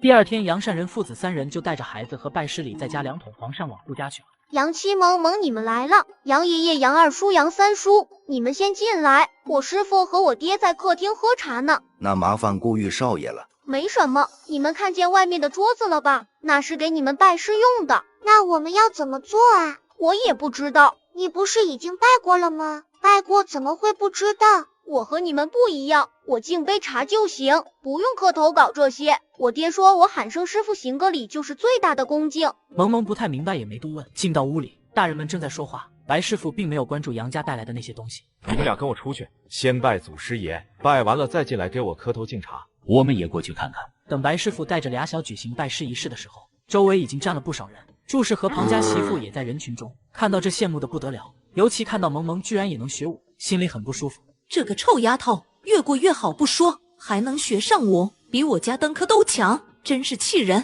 李弟，我们进屋。等一下，这位大神有何事？可不管怎么说，祝氏也不过20多岁，他居然喊人家大神，他都怀疑此人是故意这么喊的，就是为了替新收的徒弟出气。这位大兄弟，你收徒反正收1个也是收，收2个也是收，这是我儿子陆登科，要不您一起收了，我出束修，杨家给多少我们给多少。您瞧瞧我儿子，肥头大耳的，一看就聪明有福相，比那2个强多了。眼神不清，眼色不纯，看人不抬头，不敢与人对视，不是学武的料。那这个呢？这个和杨七他们差不多大，我这闺女比萌萌机灵。你少放屁，你那闺女连我闺女1根手指头都比不上。小小年纪，嫉妒之心就如此浓厚，这种性子，即便根骨绝佳也不适合练武，否则将来必成大患。我们走。闺女当众被人欺负，气得朱氏直瞪眼，却也只能眼睁睁地看着萌萌和白师傅他们一起进去。哼，你们等着瞧。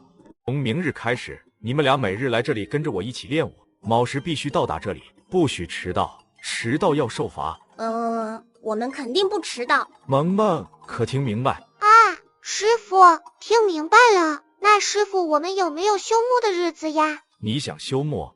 萌萌眨巴眼睛，突然感觉从师傅的声音里听出不高兴了。师傅，萌萌方才没有问话，问话的是杨金蜜，杨金蜜不听话，师傅就训斥他，不要训斥萌萌。这丫头可真能扯。那你现在是萌萌还是杨金蜜？师傅，我现在是萌萌，明年才是杨金蜜呢。师傅要训斥杨金蜜的话，至少要等到明年哟。呵，你还真是机灵。1日为师，终身为父，为避免你以后走出去丢了为师的脸面，为师就先给你和你哥哥上一课。这心里想着事的时候呢，眼珠子不要转个不停，你一转个不停，别人就知道你在算计什么，人家有了防备，你再想算计就难了，明白吗？明白了，师傅。我也明白。那行，今日就先这样吧。等下，师傅，您还没介绍我这个大师兄和他们认识呢。你虽叫我师傅，可你不能算是我正式的弟子，这师兄师弟的称呼倒也不必。若要按照您的理论，那我不是师傅也不必喊了。杨七，从今日开始你不能喊我顾三了，你得喊我师兄。还有萌萌，你也是。好啊，师兄。萌萌，这是师兄给你的见面礼，谢谢师兄。我要喊顾三师兄的话，顾三以后还不天天显摆他辈分大。杨七，尊师重道，长幼有序，辈分不可乱，你必须得喊我师兄。行吧行吧，师兄，今日喊师兄，明日喊顾三，就这样。这还差不多。师傅请，弟子陪您回去练字吧。不是吧，这就没了，我师兄都喊了，见面礼呢？顾老爷，今日麻烦您了，我们就不多打扰了。多谢你们送来的黄鳝，几位慢走。顾家门外，村里人还没离开。这些人自从白师傅带着萌萌、杨七进去后，就一直在讨论祭拜的事情。这拜师学武比人读书的拜师还要正式，人念书的也没见上香。顾家是啥人家？他们家请来的武学师傅肯定不一般，拜师正式一点也说得通。杨家这回是走大运了，3个大孙子在县城念书，这下2个小的又和顾家少 A 一个师傅，又攀上顾家，真是要发达了。发达不发达我不知道，我注意到刚才杨家老二手里提的木桶了，我偷偷瞧一眼，里头都是黄鳝。你这一说，我想起来一个事，这几日杨德武天天挑着笼子往田里去，该不会就是抓黄鳝去的吧？其他人议论归议论，却没太往心里去。可诸事救不了，他方才想让白师傅收登科和甜菜做徒弟没成功不说，还被人笑话几句。这会见杨家人出来，看见萌萌就喊萌萌。萌萌往哪看呢？连你三婶都不认识了，真是攀上高枝眼里就没人了。见到三婶都不知道喊了，这小孩都怎么教的？眼里也没个长辈，要是不会教，就趁早把人送回来。你再给我说一句，信不信我打你？你凭啥抽我？我又没说错，你占着我们陆家的孩子，却把人教的啥事不懂，真是不像话。陆三婶哟，现在知道喊人了，不说你就不知道喊是吧？陆三婶，甜菜和登科都比我大，他们是你教的，他们见到我爹我三叔也没喊人。你也比我大，我爷爷又比你大，他也是你长辈，你也没喊他，你眼里也没长辈呀。登科和甜菜眼里也没长辈呀，你都没教好甜菜和登科，你怎么教我呀？啊，对，我闺女真会说话。上集说到萌萌拜完师出门的时候，却遭到三婶拦路，没想到却被萌萌说得哑口无言。我爹爹娘亲说过，饭要一口一口的吃，你一口气塞很多在嘴里，会噎答的。你先把登科和甜菜教好吧，你都没有教好他们，你就连着我一起教，你会谁也教不好的。一个小丫头还和大人顶嘴，真是少教养。我家甜菜和登科可没和大人顶嘴。可是陆三婶，我爷爷我爹我三叔也没说甜菜和登科，都没说他们肯定不会顶嘴呀。你一个大人，你说我干嘛呀？我现在又没吃你们家的饭。好了，咱不跟他一个不懂事的大人说了，咱回家把这事告诉你奶奶他们，让他们说去。不是，你这人真是太不上道了。你一个大人和人家小孩说个没完。这要是换成别人被这么指责，还会觉得丢脸。可朱氏自己是不太在乎这些的。我想跟谁说就跟谁说，要你们多管闲事。登科甜菜，咱们回家。四哥、五哥，你们和奶奶说了吗？问了，奶奶听说我要去我爹那里读书，立刻就同意了。等下回二叔三叔去县城卖黄鳝，我就跟着去。那你有没有告诉奶奶，你是去看养鱼方法的？没有，你不是不让告诉吗？这就对了，等我们找到办法再和大人说，要是提前说的话，会让大人空欢喜一场的。我怎么觉得瞒着大人做大事非常刺激呢？这要是能背着他们先把鱼养起来，那就更开心了。先找到办法再说吧。萌萌、杨七，那你们跟我们说说拜师的事呀。奶奶都不让我们去看，我们还不知道呢。这个没什么好说的，就是在外面烧香，到屋里给师傅磕头敬茶就没了。可我们出来的时候，遇见登科他娘了。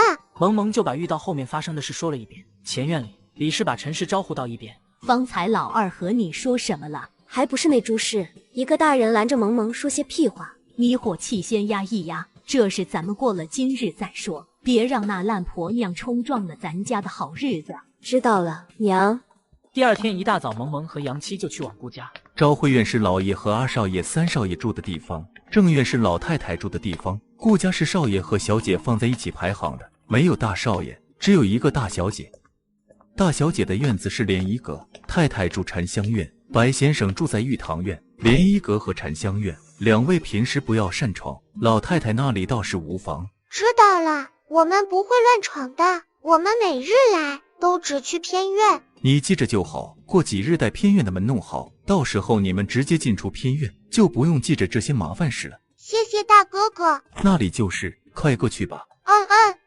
两小快速地往偏院内走去，在看到顾玉手上居然拿着2碗水的时候，两人立刻噤声。顾玉，你自己看着时辰。萌萌、杨七，你们俩来这边。师傅，我们要怎么做呀？跟着为师做。站起来，脚分开一点，往下蹲。学武和念书一样，都要先打根基，根基牢才能走得长远。不管是学外家功夫还是学内家功夫，这扎马步都是基本功，这是练你们的腿力和下盘的平衡稳定。今日是头一回，先坚持上1刻钟看看。1刻钟萌萌倒是没觉得艰难，以前甜菜打破碗的时候，陆三婶会让他蹲在凳子上半个时辰呢，比这难多了。师傅，我想问个问题。你要是想问还有多久结束，那就不用开口了。我不问这个。萌萌想问学武可以像小鸟一样在天上飞吗？那叫轻功，想学轻功得练内家功夫，这内家功夫要求更严，不是所有人都行的。那我可以吗？可以飞，感觉好厉害呀！你蹲个马步都要分心说话，跟麻雀一样叽叽喳喳，还想学内家功夫？想练内家功夫就得专心致志，且一练至少1-2个时辰以上。像你这样做事容易分心的，为师怕是要整日吃不下饭，时刻担心你走火入魔。顾玉听着好笑，结果笑得太用力，手上的碗啪嗒一声掉在地上。再加2炷香。杨七，为师看你蹲1刻钟很容易，那就再加1刻钟。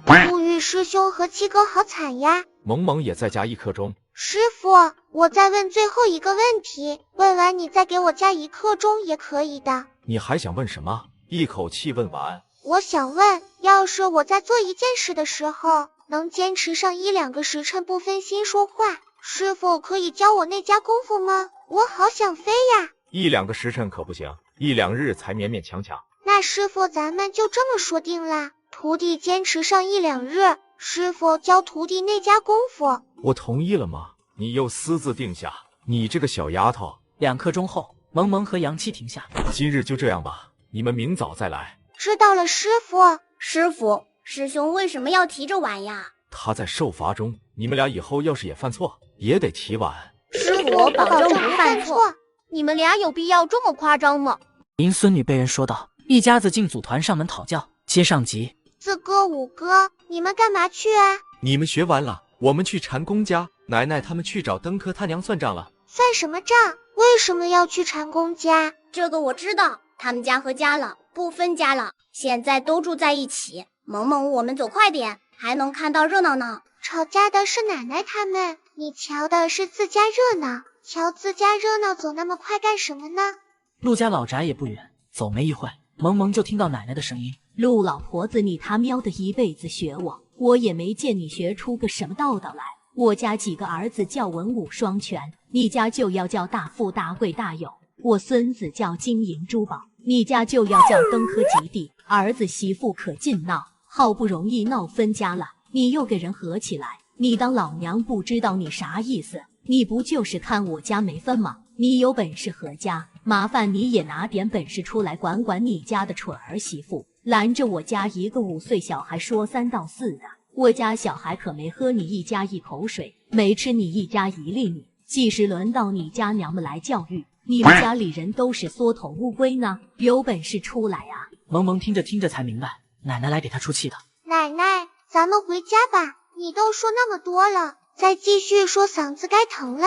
哟，乖孙呀，你怎么来这了？奶奶，我跟七哥练完功了，他们太孬了，又不出来，咱们跟他们吵不划算。对，我孙女说的对，一家子孬货就会出来贱嘴贱皮的，真要和他理论了，又不敢吭声了，啥玩意？菜就多练，输不起就别玩。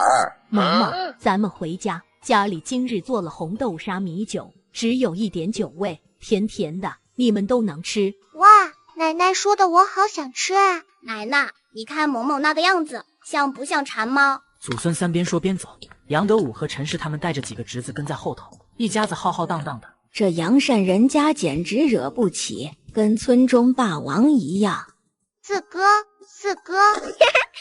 妹妹，有话咱直说，你别这样笑，你这样笑，四哥总觉得你在打四哥主意。哎呦，四哥不要这样说，我想求四哥帮我一个忙。我说吧，你就是有事要找我，我就求四哥帮我写几个字，没别的事情。那行，这么简单，你要写啥字？从今日中午起到明日中午，谁都不要找萌萌说话，写2张。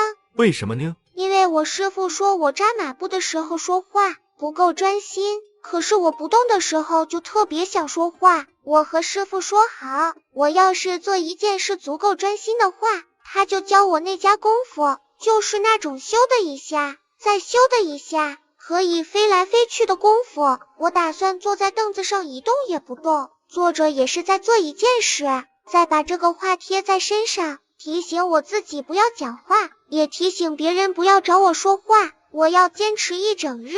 四哥，你快点帮我写，等我学会了第一个带你飞。那好吧，你说话要算话。那肯定的呀。杨家宝就按照他说的写了2张。杨七几个早就好奇他们俩在屋里干嘛，这回见萌萌出来，衣服上还有字，纷纷瞪大了眼睛。从今日中午起，都不要跟我讲话，萌萌你。我的老天爷啊！你贴这个什么鬼东西？快点撕下来！奶奶别撕，我这个字有用的。这能有什么用？你说你贴哪不好，偏偏贴在前襟后背上，这多不吉利呀！我师父说我扎马不说话，做一件事不专心，我要做事专心一点。今日1整日都坐在树底下，不跟人讲话，我怕别人找我讲话。我用这个字提醒大家一下，只要我能专心，我师父就会教我会飞的功夫。会飞的功夫？有这么厉害的功夫吗？有的奶奶，师父讲那个叫轻功，很厉害的。等我学会了，奶奶我第一个带你飞。萌萌，这不对，你方才明明说第一个带我飞的。四哥，你干嘛拆我台呀？我都那么不容易了，只要我学会了，我可以一手带一个的，这样就都是第一了。可我学之前，我得先做到师父说的事情。奶奶，让我这个字留1日行不行啊？不行，衣服上不能贴这个。你说的是奶奶大致听明白了，做事不可以分心，不能和人讲话是吧？奶奶有其他办法，而且你把这事说给你师父听，你师父保管愿意教你啥轻功。真的啊？奶奶你有什么办法？先让奶奶把纸撕下来，奶奶再告诉你。好的。奶奶将半袋黄豆、绿豆、红豆混合在一起，分别倒进筛子中。奶奶，您是要我们分豆子吗？对，今日啥事也不要你们干，到晚上天黑之前，你们2个就坐在这里给我把豆子全部分开，还不能分错，分错晚上没饭吃。分完了，明日再混到一起，继续分，分上2、3遍。你把这事说给你师父听，你师父保管愿意教你啥轻功。要想做事不分心，那就得认真的去做一件事。再说还有啥事能比分豆子更能让人专心的？你们俩分豆子的时候不要讲话。家宝，你再去把地上那2张纸用饭粒贴在木牌子上，竖在这提醒我们大伙就可以了。这个办法好，奶奶好聪明啊！为啥我也要分？我扎马步的时候又没讲话，我又没有不专心。没有为啥，奶奶让你分，你就得给我分，奶奶还会害你不成？奶奶喊爷爷也没用，快过去分啊！对，臭萌萌，7哥快被你害嘎了。你说你是不是蠢？谁让你去和一个小孩掰扯的？这能怪我？你要早点想法子把萌萌带回来，能有昨日那事。陆田菜突然想起庞蒂来之前说过的话。娘，我有办法让萌萌回来。你还能有法子呢？你会吃还差不多，走一边去。我真的有办法，真的有。杨七奶奶就是想凑个数，凑个8才把萌萌带回去的。她又不是真的疼萌萌，不是真的疼，那换谁不都行？你们拿我跟她换萌萌不就行了吗？拿你换萌萌？对，奶奶，我跟萌萌换一下，萌萌来咱们家，她家弟也会跟着来咱们家的。没有萌萌还有我，杨七奶奶还是可以凑成吧？她肯定会同意的。杨七家现在可能赚银子了，我要是到杨七家，我就能知道他们家是怎么赚银钱的，还能把从他们家知道的事偷偷告诉家里。不成，怎么不成了？我觉得甜菜这主意挺好，我就说呢，我家甜菜不比萌萌差。再说，你觉得不成，你还能有啥更好的法子吗？你说给我弄地，弄到现在一个屁也没有。现在甜菜有法子，你还跑出来阻止，你老人家是不是在糊弄我？等，我觉得可以试一试，要是不成就算了，要是成更好。您还不知道吧？杨德武家最近卖黄鳝又发财了。陆老太自从上回被李氏拿着扫把追以后，就没出过门，还不知道这事。咋回事？你快和我说说。杨德武家不知想了啥法子，编出这么一个笼子，把这笼子放秧田里就能抓到黄鳝。肯定是用这个抓的。他们去顾家拜师，杨七他爹提了半桶黄鳝，这要不是自家抓的，他家哪舍得买那么多黄鳝？我琢磨一下午，也没琢磨出这笼子咋编。要是甜菜真的能和萌萌换一换，冲着这层关系，杨家也该教我编笼子吧。就算他不教，这不是有甜菜在，还可以偷学吗？咱家甜菜也是个聪明的，你这法子很好，可乃得和你说，这事呢，我们大人不太好出面，须得你自己去做。不过你也别怕，奶告诉你怎么做。从明日开始，家里啥事也不用你干，你就去找萌萌玩，哄着她，宠着她，时不时的你再和她说你天天在家责骂受气。娘，为啥要这样说？萌萌那丫头心软，你说的自己越苦，她心里越难受。等时间长了，你再和她说，让她和你换家，她看在你过得这么难的份上，也会同意的。可是奶，我说的那么惨，要是她吓得不敢来怎么办？你就告诉她，因为你是亲生的才责骂的，亲生的家里责骂没人敢说，可要不是亲生的，家里责骂外人会戳咱家脊梁骨。萌萌不是亲生的，来咱家就肯定不会责骂。奶说的你听明白了吗？听明白了，奶奶。这就好。还有一个事，你去找萌萌玩的时候，嘴要甜，要当着李氏那老婆子的面抢着做事情，让那老婆子看到你比萌萌勤快。这样一来，萌萌同意和你换的时候，杨家人一对比，你比萌萌好，就不会再拦着。奶，我都听明白了，我明日就去找萌萌，我一定会让萌萌同意和我换的。陆甜菜心想，只要萌萌那个傻蛋同意和他换，他就能去杨家过好日子了，就能带银锁骗银手镯。好，咱家甜菜真懂事，时辰不早了，你先回屋睡吧，睡醒了就去找萌萌。陆甜菜愉快的去睡觉了。这是光甜菜一个丫头干也不成，咱们得再添几把火，让杨家厌恶萌萌。娘，你说咋办？萌萌不是扫帚星，咱们就让她当个扫帚星，让杨家相信她是个扫帚星。只要杨家一相信，还能要她吗？到时候她家那几亩地就是你的了。陆老太心想，这种事还是让朱氏这个蠢儿媳去干吧。要是败露，还能抓住这个机会，把事和自己作对的儿媳妇给休了。要是成功，说不定还能让甜菜那丫头从杨家谋点银钱来。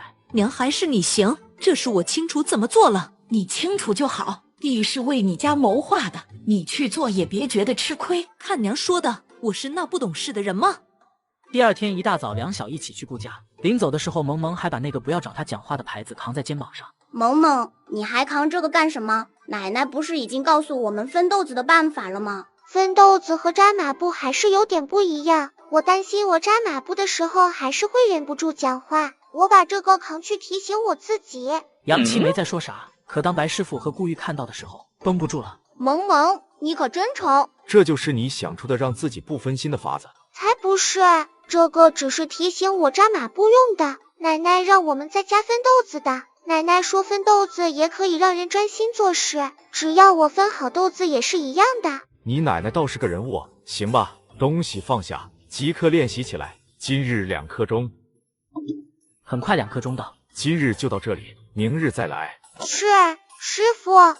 两小离开顾家后，陆甜菜早早的就在路上等着兄妹俩。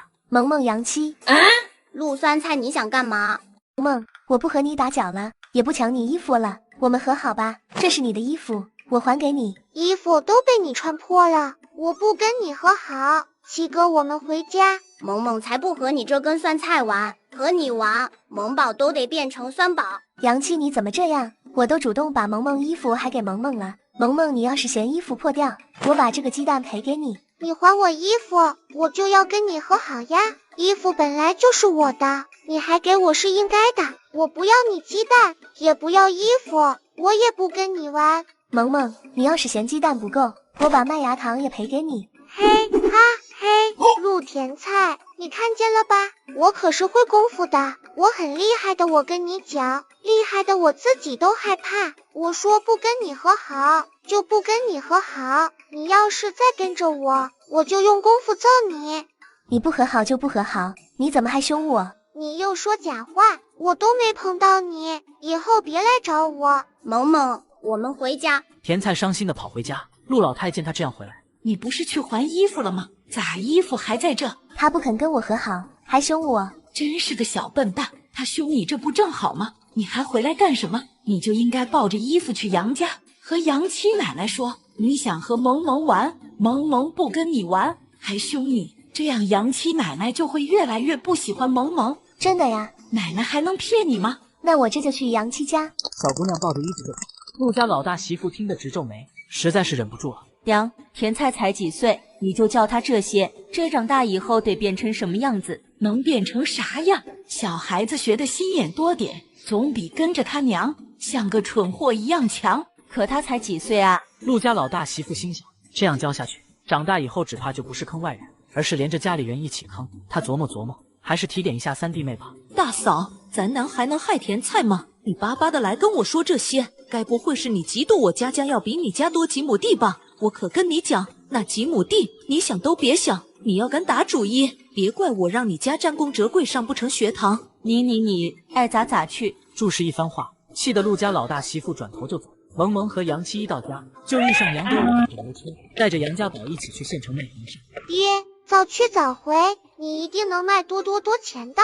四哥，你要快点看书。知道了，小管家。闺女，你想不想去县中玩？去县城啊？不行啊，我今日明日都不能去，我还要分豆子。那行吧，你继续分豆子，等你分好了，爹再带你出去玩。谢谢爹，爷爷奶奶娘三叔三婶五哥，我回来了。回来的正好，豆子等着你呢。哇，你们都帮我倒好了，娘，我还是不是你的心肝小宝贝了？李奶奶一听这话，就觉得这丫头要出幺蛾子。你不是谁是啊？哦，那我还是娘的小宝贝的话，娘见我回来，不是应该说有我的小萌萌回来了？小萌萌，你饿不饿呀？桌子上给你留的早饭，等萌萌吃完了再问。小萌萌，你练武累不累？要是累的话，今日就休息一下，不捡豆子了。可现在娘是这样的哟，你回来的正好，豆子等着你呢，赶紧的分不好中午没饭吃。我的天，你这丫头怎么越来越会耍宝？娘听你说几句话，能高兴一整日。那娘现在开心不开心？开心，开心的不得了。娘开心，萌萌就开心，奶奶开心，萌萌也开心。我现在就去分豆子。幸亏我老婆子方才没喝水。杨七，你看看萌萌，你再看看你，我咋了？我为啥要看萌萌？你咋不让自己看看二伯娘？你个臭小子！杨奶奶，是甜菜呀，你喊我干啥？杨奶奶，我是来还萌萌衣服的，我以前不懂事，穿萌萌衣服。杨奶奶，我现在懂事了，我把衣服还给她。杨奶奶，你能不能让她跟我和好呀？我想和她一块玩，我不会和她计较她刚才凶我的事的。陆酸菜，你把话再说一遍，谁凶你了？明明是你自己摔倒的。对，你说的对，是我自己摔倒的，不是萌萌凶的。小孩听不出他这话的不对劲，李氏可是大人，一听就觉得不对。这丫头话里的意思，分明是在说，就是萌萌凶她的，可害怕杨七不敢说真话。杨奶奶，李氏不知道几个孩子之前发生什么，就没答应他。甜菜呀，杨奶奶一个大人，哪能插手你们小孩的事？这不是不像话吗？你想和萌萌玩，只要萌萌同意就行。不过奶奶估摸她这几日没空和你玩，你瞧瞧她在分豆子呢，豆子不分完，她不能和人玩。她要分豆子呀，那我帮她一起分。这可不行，萌萌那豆子只能她自己分，不能让别人帮忙，不能帮忙不说，还不能说话，要不杨奶奶怎么说？她没空和你玩呢，你呀先回家好不好？她有衣服穿，这个就给你了。这个破的我当然不要，还说什么给我？给我，咋不给我萌萌身上穿的那种？那杨奶奶再见，我后日再来找萌萌玩。嘿，这小丫头，我说让她后日再来了吗？奶奶，你跟他说那么多干什么？就应该直接让他走。我还没问你俩呢，这是怎么回事？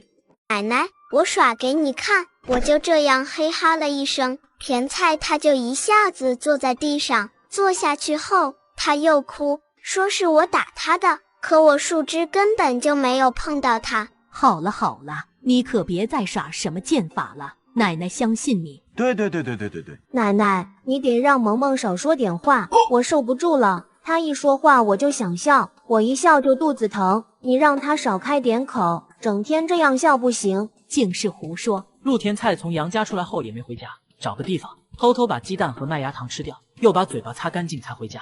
奶奶，我说的没错，杨七奶奶根本不疼萌萌，她罚萌萌在家分豆子，还不准她讲话，要分2、3日呢，明日还得分。我跟杨七奶奶说，后日再去找萌萌玩。杨七奶奶同意了。我就知道李氏不是好东西，他就不可能真的疼人家小孩，一天到晚的就会装。我还看见杨七爷爷在家编笼子，可我没来及多看，没学会。这不碍事，后日你去再继续看。鸡蛋和麦芽糖呢？都给萌萌吃了，那臭丫头又能吃又贪心，她嫌弃1个鸡蛋不够呢，还想吃2个鸡蛋，也不怕撑嘎她。这惠子吃多少，等她回到咱家就有多少让她受的。奶奶，咱们给她2个鸡蛋吗？给啥？家里哪有那么多鸡蛋，1个就够了。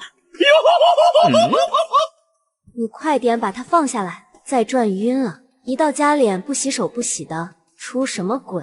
爹这么高兴，肯定有好事。我闺女就是聪明，可不是有好事吗？我卖完黄鳝出来，捡了人家一个银袋子，打开一看，里面除去1张银票几两银子，还有1块玉佩。玉佩多贵重啊！我琢磨人家失主肯定要回来找我，捡完就没走，坐在原地等快1个时辰。那失主可算是找来了。我把东西还给人家后，那人说啥玉佩是什么祖传的东西，见我在那等着还他，一个激动，拿完玉佩后，把剩下的银票和银子全给我了，50两的呢，剩下几两银子买1两多的东西，剩下的连着卖黄鳝的都在这。哎呦，蜜哥，这个运气也太好了，这人也太实在，竟然一下子给你这么多钱当酬谢。不对，娘，明明是我爹实在，要不是我爹在那等他，他不知道什么时候才能拿到自己的玉佩呢。对，你爹最实在，瞧你护你爹护的跟什么似的。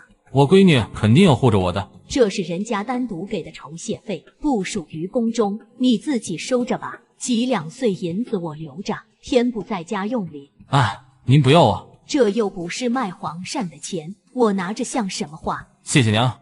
第2日早上，蹲完马步后，萌萌立刻窜到白师傅跟前。师傅，徒弟有事要和师傅说。你要和为师说什么？师傅，徒弟这几日每天都有分2到3遍黄豆、红豆还有绿豆，每次都没有分错，可以很专心的做事了。好师傅，我是不是可以学轻功了？杨七也分了好多遍呢。师傅，我本来做事就专心，现在更专心。白师傅看眼2个孩子眼巴巴地看着自己，他呼起逗弄之心。做事专注是好事，可是为师有答应过你们，说一定会教你们吗？这是萌萌私自定下让我教他，可我当时并没有回应。不是吧？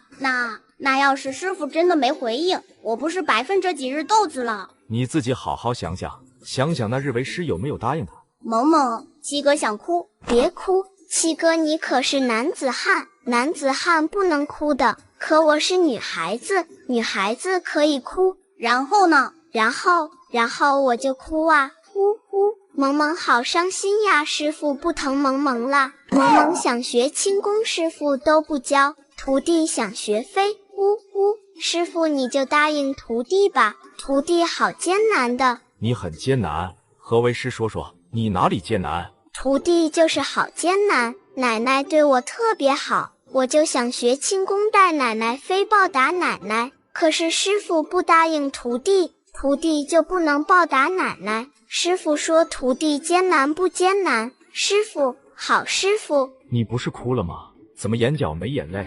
糟糕，假哭被拆穿了。没眼泪是因为我眼泪过得也很艰难，眼泪家的路不好走，他出不来。疼吧？看在你过得这么艰难的份上，为师就答应你。太好了，谢谢师傅。师傅，那徒弟我呢？你也艰难。师傅我不艰难，可要是艰难能学那家功夫，徒弟艰难一下也是可以的。就你会讨巧，这样吧，学那家功夫不可操之过急。你们俩呢，还是先练马步，1个月后师傅再告诉你们聚集内力的心法口诀。徒弟都听师傅的。萌萌和杨七说完就兴冲冲的回家了，想把这个好消息告诉家人。可当两人到家的时候，竟然发现陆田菜又在他们家帮爷爷递竹片。陆酸菜，你怎么又来我家？萌萌，我来找你玩。我知道你今日不分豆子，学完心算还要练功。我师傅答应教我们那家功夫，练完功夫还得挖蚯蚓。除了挖蚯蚓，我们还得认字。谁跟你一样，整日闲得不得了，也不知道回家帮忙干点活。我是在家干完活才出来玩的，你们忙我就在旁边看着就是，我不打扰你们。这丫头刚才盯着黄鳝能看，莫不是来偷学笼子的？这么一个小女孩，她哪能看得转笼子怎么编？我方才在外面遇见你奶奶了，她找你呢，说是你们家来啥亲戚了，让你快点回去呢。我家谁来了？我也不知道，你奶没说。李奶奶，我下回再来你家玩，我先回家了。可算是走了。合着你是骗甜菜的？那当然，不骗他，还不知道他啥时候才会回家，好端端的要来和萌萌玩，肯定没憋好屁。你小子！陆田菜是回到家以后才发现自己被骗了。杨七，你个大骗子！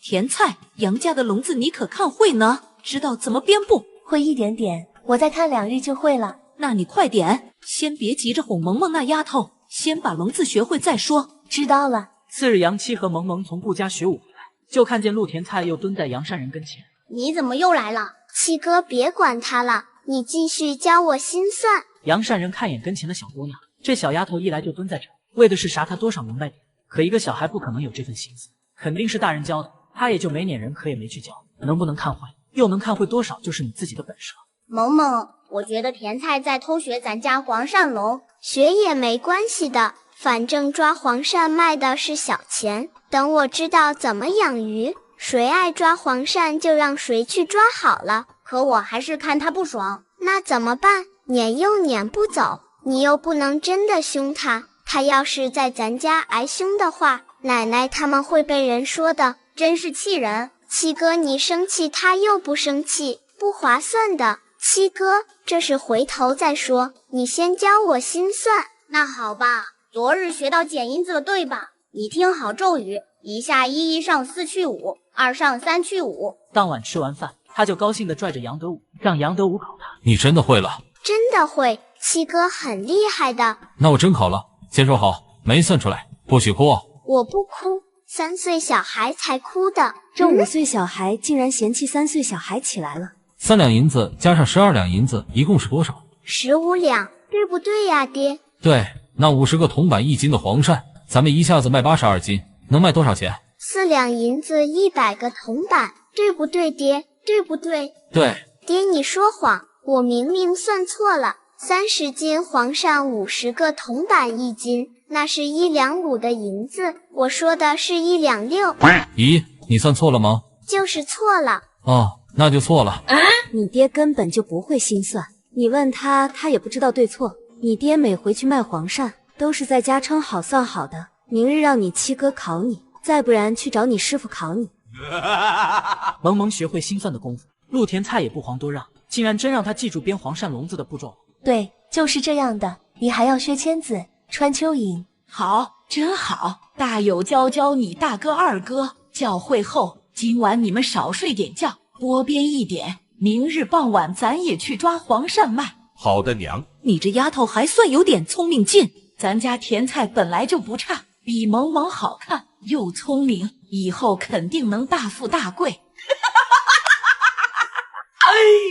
过来，为师先教你们认几个字。认字？师傅你还教我们认字呀？师傅也太好了。1个字不会，以后怎么看武功秘籍？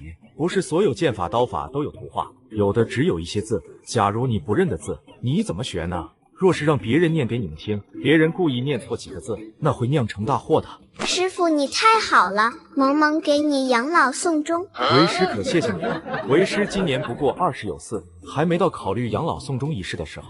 下去为师的衣服都让你哭脏了。师傅骗人，我眼泪很干净的，可能是萌萌眼泪家的路修好了，日子也好过了。师傅一说叫我写字，他就刷刷的往外冒。我妹妹太能扯了。闭嘴，过来。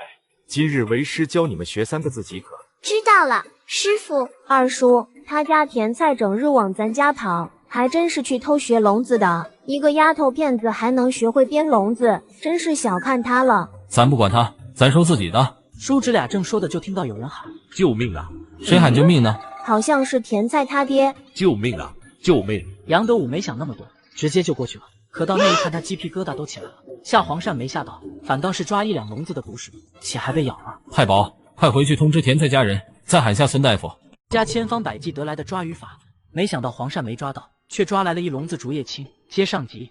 当家的，你这是咋了？大有中的蛇毒，我清除不了。我给他喂点药，又划到口子放血，能让毒走得慢些。要快点把人送去医馆。你们动作快，说不准还能捡回1条命。要是慢点就不好说了。老天爷呀，好好的咋会中蛇毒啊？还他爹，你走了，丢下我们娘几个可怎么办啊？还咋中蛇毒的？人家下笼子抓的是黄鳝，你家大有下2笼子毒蛇，你说是咋中的？哭就知道哭。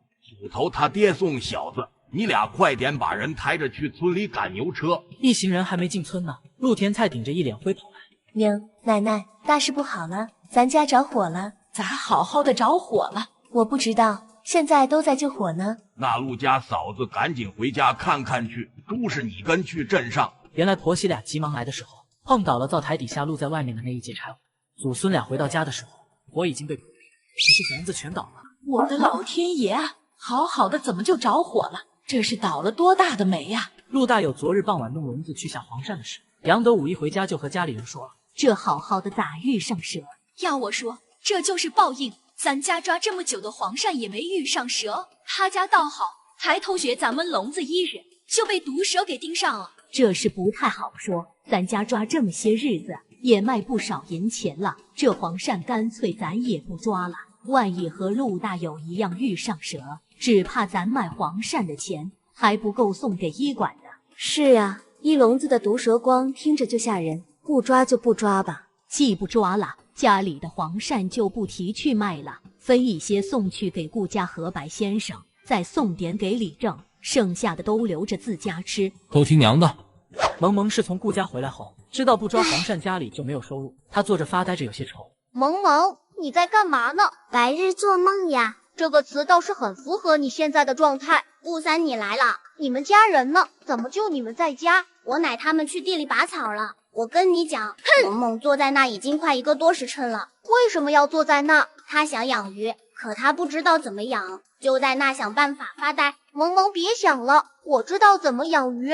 你知道？师兄，你快说怎么养？我不会养，但是我家有个小四惠，他老家是江南那边的，他父母以前就是帮人家养鱼养虾的。我家院子后面的鱼池也是他在照料。你要想知道，我带你去问问他。可是他会告诉我吗？养鱼可是赚银钱的法子，我是不是要拿点东西和他做交换？倒是不用做交换，但是你要真想养的话，少不得需要他帮忙，到时候你每个月送他点鱼吃就是。好呀，这个我可以做主，只要他告诉我法子，他想吃多少就吃多少。那我们走吧，我也去。3人才走到庞家附近，就见陆田菜边哭边往前，他奶奶陆老太跟后追。跑，你还敢跑？你个丧良心的东西！要不是你搞那啥笼子回来，你爹能被蛇咬。又不是我要去消笼子的，是你们让我去的，凭什么凶我啊？你还敢顶嘴，还敢瞎说！好歹也是亲孙女，他却把人凶的嘴都流红叶了。一旁的庞家老太都看不下去。大有他娘，即便笼子是你家甜菜学的，你们这些大人也没说啥，这会子出事就往一个小孩身上推，真够有脸的。走吧，别看了，甜菜他奶奶好凶啊！甜菜家都不是好人，幸亏甜菜他娘把你赶出来了，你得谢谢他，不然这会挨凶的指定是你，到时候你就不是萌宝，是丑宝了。不知道杨姑娘想养什么鱼，是养观赏的鱼，还是养可以食用的鱼？大哥哥，观赏的鱼也可以卖银钱吗？当然，观赏的鱼一般长得都很好看，有红色、黑色、白色，一些大户人家的宅院里都会养一些这个，其中红色鲤鱼最招人喜欢，鲤鱼吉利，可以卖钱，我就要养。那养了观赏鱼，还可以再养可以吃的鱼吗？这养鱼可以同时养很多种，就是你得摸清楚每一种鱼的喜好，有些鱼不能放在一起养，鱼也会吃鱼。大哥哥，我最想养石鱼，石鱼最贵，你知道石鱼怎么养吗？石鱼小的知道一点，可没人养。石鱼苗不好弄，这种鱼和养其他鱼差别不大，鱼虾它都吃，莲藕、菱角、水草它也吃，只要能弄到鱼苗，挖个鱼塘就能养。那大哥哥，我养的时候，要是有不会的，可不可以来问你啊？当然可以，只是杨姑娘，你上哪去弄鱼苗呢？这个容易，去河里抓就是。萌萌，养鱼要找地方挖鱼塘的，你爹他们会同意吗？你得回家和他们商量商量才行。对呀，萌萌，奶奶他们会同意吗？养鱼和抓黄鳝不一样的。会同意的，我有办法的。你有什么办法？说来听听。我有个连环办法，奶奶一定会同意。嘻嘻嘻，但我不告诉你们。杨金蜜，你不厚道，我带你来问怎么养鱼，你有办法却不告诉我，师兄有一点点伤心。你才一点点伤心，那我等你很伤心，很伤心的时候再告诉你好了。妈，你离我远点，我一身的汗，臭晕了。我也一身的臭汗呀，反正都是臭。爹熏我，我熏爹，谁也不嫌谁。爹，你什么时候去县城？想去县城玩？我不太想去县城玩，我想请爹帮我买东西。大水缸多少钱一个？我想要一个，哦不，2个大水缸。这丫头莫不是又有什么好点子？你要那个干嘛？用来洗澡。闺女，爹看起来像傻子吗？还洗澡？你怎么不说在水缸里浮水呢？那爹你头低一点，我先告诉你一个人。看到没有，闺女有秘密先告诉我。没事一听这话就更激动，他就说这丫头又有好点子了呢，还故意说啥洗澡，差点让他给骗了。我取名取错了，叫啥金蜜？你应该叫金财，金财进财，这才登对。第二天，杨德武赶着驴车，带着4侄子和2个大水缸，一点小鱼苗从县城回来。我听到车轱辘的声音，就知道是我爹回来了。哇，大水缸！萌萌，你四哥我回来了。四哥，你怎么站在水缸里？你把我水缸站坏了。爹，你快点让四哥出来。你快点闭嘴吧，你再喊下去，你四哥要气得晚上吃不下饭了。萌萌闻言眨巴眼睛，恍然明白了什么。哇，四哥，才几日不见，你怎么变得这么俊呢？哼，说好话也改变不了你无视我存在的事。四哥很生气。萌萌，你惹四哥生气了。没事，回头我哄哄他。爹，你帮我弄小鱼苗了吗？买了，你让一让，我把水缸搬进去。杨德武把2个水缸搬到院里，陈氏等人也想过来看看他们干什么。爷爷奶奶娘，你们不能过来，过阵子才能让你们知道。东西都搞回来了，你还不让我们知道？我走在自家院里，你凭啥不让我过去？那我要哭了。行，我们不看了，你搞吧。走，我们都去前院。萌萌，爹把鱼倒进去了。还不行，还得要在里头撒一点点沙子，再弄点水草在里面。水要外面的河水，不能要井水。水草容易，家宝你跟我去小溪边弄水和水草，太保你和银山去弄沙子。村学堂后面就有沙子，这是找顾家的管家，问他买一点就行。随后杨德武弄水草和水都很快，可弄沙子的时候出现点小问题。萌萌，你不告诉我办法，我就不卖给你沙子。师兄，我都来你家买沙子了，你怎么还没猜出来我的办法？这很好猜的呀。顾三，他买小鱼苗回来，要在水缸里养鱼，一个缸里养的是观赏鱼，一个养的食用鱼，等鱼养大一点，观赏鱼就可以拿出去卖了。奶奶看到观赏鱼可以卖，她又能养活吃的鱼，就一定会同意挖鱼塘养鱼的。你怎么这么笨？让你说了吗？你就说，反正你就是笨。师兄，你先别管我七哥了，你就说你沙子能不能卖给我？一点沙子哪还需要买？你要多少自己去弄就好了。谢谢师兄，等我鱼养出来送你鱼。萌萌开心的说完，就招呼杨太保几个去弄沙子。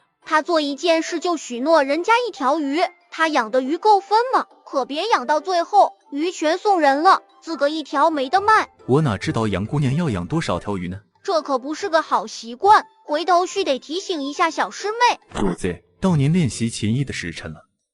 你呀，你连娘也不告诉吗？等过些日子娘就知道了。娘，等我赚多银子的时候，我给你买好看的衣服穿。奶奶，我也给你买。你说的，奶奶可等着了。陆家这边又吵架了，邻居们隔三差五的听着他们家吵，那真是苦不堪言。你少跟我吵，我跟你讲，你当了1亩地，等分家的时候你就少分1亩地。你眼睁睁的看着你儿子嘎也不肯当地，你心怎么那么狠？他去下黄鳝是为了啥？还不是为了一大家子？我不管你那么多，到时候你敢少分我1亩地，我都到处说聋子的事是你让甜菜偷学的，到时候咱们看谁能搞过谁。都吵啥吵？不就是没了1亩地？黄鳝笼子又不是不能下了，就算我倒霉，大哥、二哥和爹还能也倒霉，他们不能去抓黄鳝吗？抓到黄鳝去卖，赚来的钱再买地不就成了？那杨家兄弟抓这么久也没遇上蛇，咱总不能吃饭吃到石头磕掉牙，以后就不吃饭了。老三说的对，黄鳝还是得下，让老大老二明日接着抓。甜菜，你奶奶凶你，就是一时心疼钱，家里没钱了，不是怪你搞聋子，回头让你娘带你去找村大夫抓点药，等你脸好了再去找萌萌玩。萌萌爹今日买几个大水缸回来，估计又是倒腾银子，回头你问问萌萌他们家在干什么。什么奶奶心疼钱？奶奶就是不喜欢我，心疼钱怎么不凶哥哥，只凶我？还是和萌萌换一换吧，我一点都不想留在家里，都没有人疼我，我想和萌萌那样被杨家人疼。萌萌别看了，大哥、二哥、三哥回来了。真的呀，哥哥们都回来了。对，大伯娘也回来了，他们的学堂要开始上课了。你干嘛不动脚？走呀。七哥，我有点不好意思。你为啥不好意思啊？我把二哥爹娘分走一半，我不好意思见二哥。你还把我奶奶给分走了呢。你没来的时候，奶奶最疼我，吃3个鸡蛋的是我，啃最大猪蹄子的也是我。自从你来，我就只能和4哥他们吃一样大的猪蹄了，我都没和你生气呢，哪轮得上他？萌萌，你别怕，7哥护着你。院里，李氏的面前站着3个身量差不多高的少年，这是杨家的大孙子杨叔宝，二孙子杨金禄，三孙子杨银海，3人同一年考上童生，让杨家在整个西河镇都风光了好一阵子。我和你们娘念叨好些日子了，可算是回来了。走，咱们进屋说话去。那个长得和二伯娘有些像的，就是二哥。我跟你说，二哥最老实，你不用担心的。有事找大哥，他最靠谱。你以后买东西，二伯要是不帮忙，找他准没错。至于3哥，他最不老实，最讨人厌。杨七，背后说人，还这么明目张胆，谁教你的？当哥哥的不以身作则，给妹妹树立好的榜样，反倒亲临身教告诉她怎么说人坏话。你应该进学堂，被先生拿着棍头好好教导。萌萌，你干嘛？快点拿掉你的手。7哥，我们说你被3哥抓住很丢脸呀，连舞上就没人看见我们的脸，就没人知道丢脸的是我们了。你掩耳盗铃学得不错呀，别说你捂住脸，你就是盖住头我也能认出你。你现在知道我为啥说他讨厌了吧？啊不，3哥不讨厌，3哥特别好。那你说说，3哥怎么个特别好法？杨银海见垂涎苦思，想不出来，还急得眉头紧皱，觉得挺好玩的。还没想出来，3哥就知道你在说假话。我没说假话，3哥特别白，特别聪明，特别高，鼻子特别大，嘴巴也特别大。停，你说的都是什么鬼话？鼻子特别大，眼睛特别大，那还能是协调的五官吗？小萌宝，不是所有东西都是大才是好的，下次再让我听到你背后说人，我就代替咱爹管教你。杨七冲他做个鬼脸，就拉着萌萌进了屋。杨家老大杨德文媳妇安氏早就知道家里多个小侄女，小侄女还会弄笼子赚钱，去捡河蚌都能捡到最大个的。这个就是萌萌是吧？我是你大伯娘。大伯娘好。好，真好，这可真是菩萨显灵，听到娘的心愿，把这孩子给弄到咱家来了。我也觉得是菩萨显灵了。大伯娘给你带漂亮衣服了，喜不喜欢？喜欢，谢谢大伯娘。那你喜欢衣服还是喜欢大伯娘？喜欢大伯娘。那喜欢大伯娘，你就到大伯娘家来吧，好不好？我跟你娘说说，你认大伯娘做娘。不行不行，这个不行的，我要认大伯娘做娘，我娘就没有闺女了。那没关系的，我拿你五哥和你娘换你，你五哥去你家，你到我家来，好不好？大伯娘天天给你做新衣服新鞋子。不好不好，我不要大伯娘的新衣服新鞋子，我要我娘。我还做你闺女。我闺女就是我闺女，大嫂你就别惦记了。瞧你们母女俩那样，不惦记就不惦记。这些日子在县城咋样？本来叔宝他们休沐我就打算回来的，可巧不装来活，让我帮着绣些荷包和帕子，说是这回的荷包和帕子要送去府城卖，给的价比往常高，我就没回来。我还留了几块帕子，娘、二弟妹、三弟妹咱们一人一块，你不做伯娘的闺女，帕子没有你的份，还是做娘的闺女更重要一点。这话说的，我都没法继续往下哄骗了。你哄这丫头，这丫头可精着呢。娘，天也不早了，我这就去做饭。成，你去。二弟妹，我和你一起做。你们俩干嘛呢？二哥，你走路怎么不带声音的？小杨七，你做贼了吧？这都能被二哥吓到。二哥，你还说我，你自己不出声。小梦梦，知道我是你二哥吧？二哥，你们俩在这干什么呢？怎么不去前面玩？萌萌他不好意思。七哥，不可以说，不可以说。来，你们两个站好了，都和我说说你们有什么小秘密。二哥，萌萌说他把二伯二伯娘都分走了，怕你生气。我跟你讲，你不可以生气的。萌萌分走我那么多好东西，我都没生气呢。我这么小都不生气，你这么大要生气的话，很丢人的。小梦梦，怕二哥生气。那好了，二哥和你说，二哥不生气。你看，虽然你分走二哥爹爹娘亲，可是你又送二哥一个妹妹，独一无二的妹妹哦。你分走我一半，送我一整个，这么一算，二哥赚了，对不对？对呀，非常对。二哥你好聪明呀。来，告诉二哥，你们方才在看什么？看鱼。二哥，你看我养了凉水缸的鱼。萌萌，咱们说好了，不告诉其他人的呢。二哥可以告诉的。这不对呀，二哥可以说的话，其他人为什么不可以告诉？好了，杨七，二哥可以帮你们隐瞒，不告诉其他人的。你们养鱼干什么？卖银钱呀。接着又把自己的计划也和这个初次见面的二哥说了。二哥竟然不如你们两个小的。不对不对，二哥很厉害的，二哥会读好多书。陈氏站在屋檐下，看见一儿一女说说笑笑的，内心满足的不得了。都快洗手进屋，他们都吃起来了。知道了，娘。我走错房间了吗？床还是他的床，但被子不是他的被子，桌子上摆放的也不是他的东西，而且床上还窝一只狼崽子。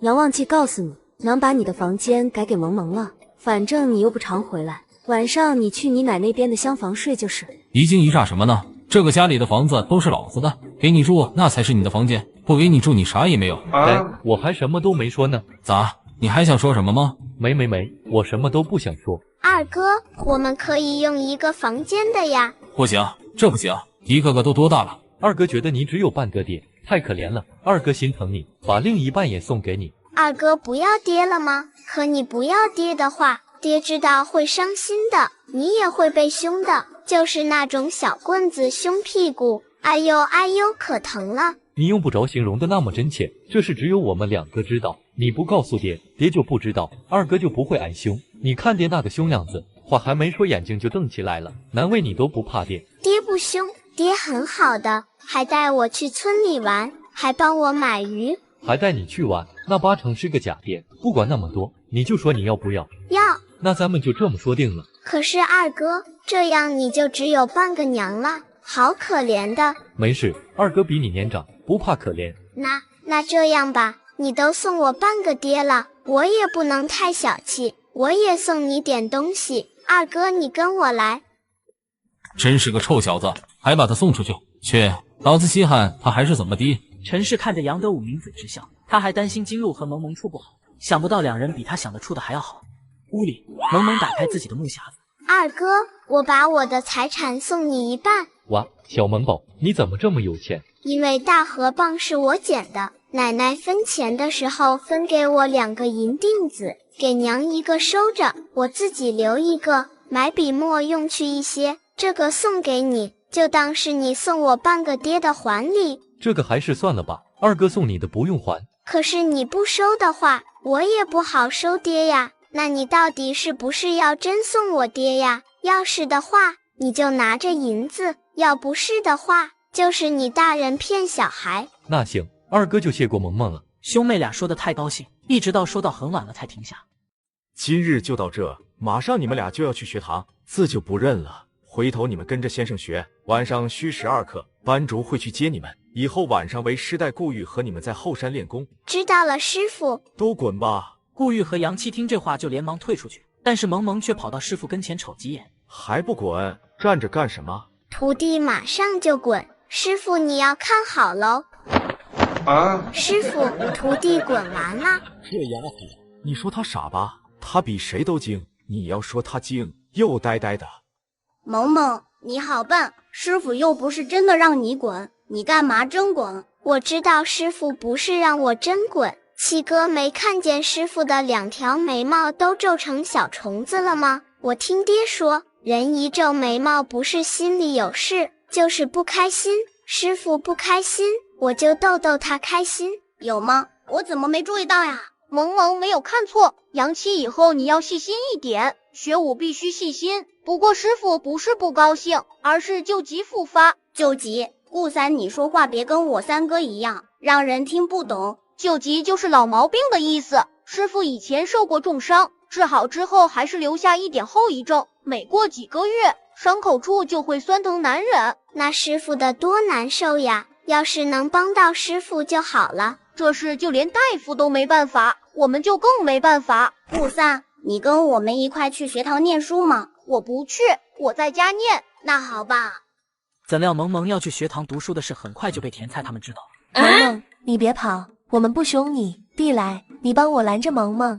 恶龙咆哮！嗷呜！金子，萌萌，你跑什么？我跟你讲，你要跟我哒哒哒，我就让金子凶你们。萌萌，你不是学功夫了吗？怎么还让小狗帮忙？萌萌，你要去念书？对呀，我要去念书。萌萌，你真是一点不懂事，你一个丫头片子，念书有啥用？杨家好心养你就不错了，你还让杨家多花钱送你去念书。我跟你讲，你这样会让杨家讨厌的。你要是还想在杨家被人疼的话，你就应该去和你奶奶说，你不想念书。弟来，你干嘛跟他讲这个？萌萌要使得杨家人喜欢，我还怎么和萌萌换？萌萌，你念书，杨家人就不会喜欢你的，知道吧？我们都不能去念书，凭啥萌萌能去念？我们既然念不了，萌萌也不可以念。弟来，我不会和你玩了。萌萌，我跟你玩，你跟我讲，你爹买水缸回去干什么？你又来我家打听消息，上回你还来我家偷学笼子，我不告诉你。你不说我们就凶你，你一个人我们4个人，你有小狗我们也不怕，我一块石头下去能把它脑子砸出来。对，你不说我们就凶你。你们真想知道我买水缸想干嘛呀？这可是你们让我说的，倒霉别怪我。因为梦里的人和他说过，只要是想抢他赚钱办法妄图抢走他财气的人都会倒霉。我要养泥鳅和种莲藕。萌萌，你没说真话，你不说真话，我们还是哒哒哒你。是你自己要知道的，别怪我。我要养鱼，挖鱼塘养鱼卖。真的是养鱼？就是养鱼，你不信拉倒。萌萌，二哥、大哥、三哥，萌萌，别忘记我跟你说的话，我才不听你的。你怎么和他们在一块？他让你听什么？娘追着我要给我扎耳洞，我不想扎，就从家里出来去找爹，然后遇到他们了。二哥，你帮我和娘说说。随后萌萌就叽里呱啦把事情的前因后果，包括庞帝来说的那些话都说了。现在的小丫头人不大，嫉妒心倒是挺大的，自己念不上书，就想让别人也念不上。以后不要和这种听说你要读书上进，不鼓励你，反倒是劝你后退的人玩。知道了，大哥。那走吧，先回家。二哥，我不想打耳洞，甜菜打耳洞，耳朵都肿这么大。不想打就不打，等你以后想打再说。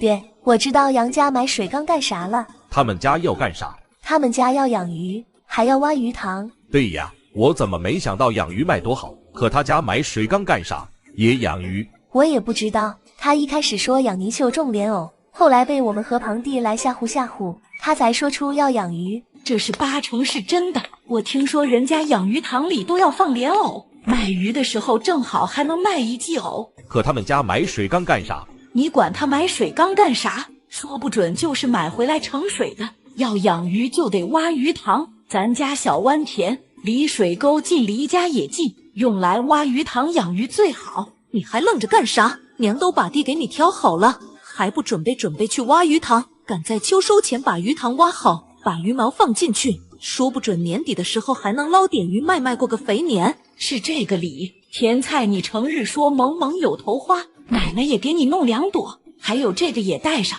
这是银镯子呀，奶奶又变好了吗？你还想银镯子？咱家是那有银钱的人家吗？以后就带着这个去和萌萌玩。可是奶奶不是让我和萌萌说我过得不好吗？带着镯子还怎么说？奶奶想想，光萌萌同意和你换还不成，还得杨家人同意才行。只有杨家人看见你过得好，才会让萌萌来咱家，知道吧？知道了。杨家几兄妹一到家，陈氏又来拉萌萌。二哥，快说话！娘，萌萌不乐意这耳洞就算了，你还找你二哥来说情，说情也没用，小姑娘必须要打耳洞。三哥，好三哥不帮着说话就是坏三哥。二伯娘，他不打就不打吧。这2年没有适合挖坑的日子，打耳洞和栽树一个道理，都是挖洞，挖洞又俗称挖坑，需要挑日子的，日子挑的不好，树就会长成歪脖子树。人也是一样，扎的日子不对，耳朵就会发炎红肿。你小子就会胡说，扎个耳洞还要挑日子？要的，娘，日子挑的不好不吉利。三哥不是说了吗？这2年没好日子，过2年再说。嘻嘻嘻。二婶，别犯了奶奶的忌讳。罢了，瞧你俩一唱一和的，太好了，谢谢三哥。一旁的大哥正在和李氏说萌萌遇上庞地来和陆甜菜的事，听说完这事后，就蹭蹭的往庞家去。你家地来虎头是怎么回事？帮着甜菜和登科拦我家萌萌路，打听我家买水缸干啥的，还撺掇我家萌萌不让他去上学，这是好孩子该干的事吗？啥叫萌萌念书花钱我们就会不喜欢他？他一个小孩哪想起来说这些？是不是你们这些大人教的？管天管地，还管我家小孩念书学武了？先吃萝卜蛋操心的。我们哪会教他说这些？真不是我们说的，这个臭丫头。上回他和甜菜要见萌萌手镯带，我还没来找你说呢，今日又伸手去拽他锁，这要不是他几个哥哥亲眼瞧见，是不是就被他弄去了？他到底是要借还是要抢？你们大人就这么教他的？还有这事呢？这我真不知道。地来，你给我出来！你也别喊，你要是教不好，再有下回，我就让我家宝、杨七几个教他。说完李氏就蹭蹭走了。他打算回家和家里人商量商量，见2儿子还没回来，他就暂时没说这事。家里米酒不是没了吗？这是我从李正大伯家借来的，还不是萌萌和杨七吗？说他们师傅受过伤，伤口地方酸疼，问我有没有啥法子能不疼。我记得上回大夫来给爹看病，不是说5家啤酒能止疼，就私自跑去借点。这也没啥，家里小孩都喜欢喝米酒，今年将米下来，咱多做点米酒，回头还回去就是。家里还有5家啤吗？上回还剩一点，我下午给熬一下，晚上让他们提去。萌萌巴巴的跟我说，他们晚上也要出去练功，今晚饭得做早点。银海呢？在屋里帮我画菩萨像呢。您出去后，他听我和二弟妹说佛像的事，他就说不用去找，他能画，这不省我事了。他还有这本事呢，我平日只当他就会读书呢。别说您不知道，他整日在我眼皮子底下，我也是今日才知道这事。三弟妹，他是你儿子，你知道吗？我就更不知道了，那小子连在学堂里考第几，回来都不和我说。杨银海中午都没出来吃饭，一直到傍晚左右，他才拿着一幅画出来。大伯娘，你看看，不是用正经画笔画的，要是不能用，等回县城我再重新画一幅。阿弥陀佛，像，还真像。娘二弟妹三弟妹，你们都来瞧。这佛像跟前的小孩怎么有点像杨七，另外一个脸蛋像萌萌。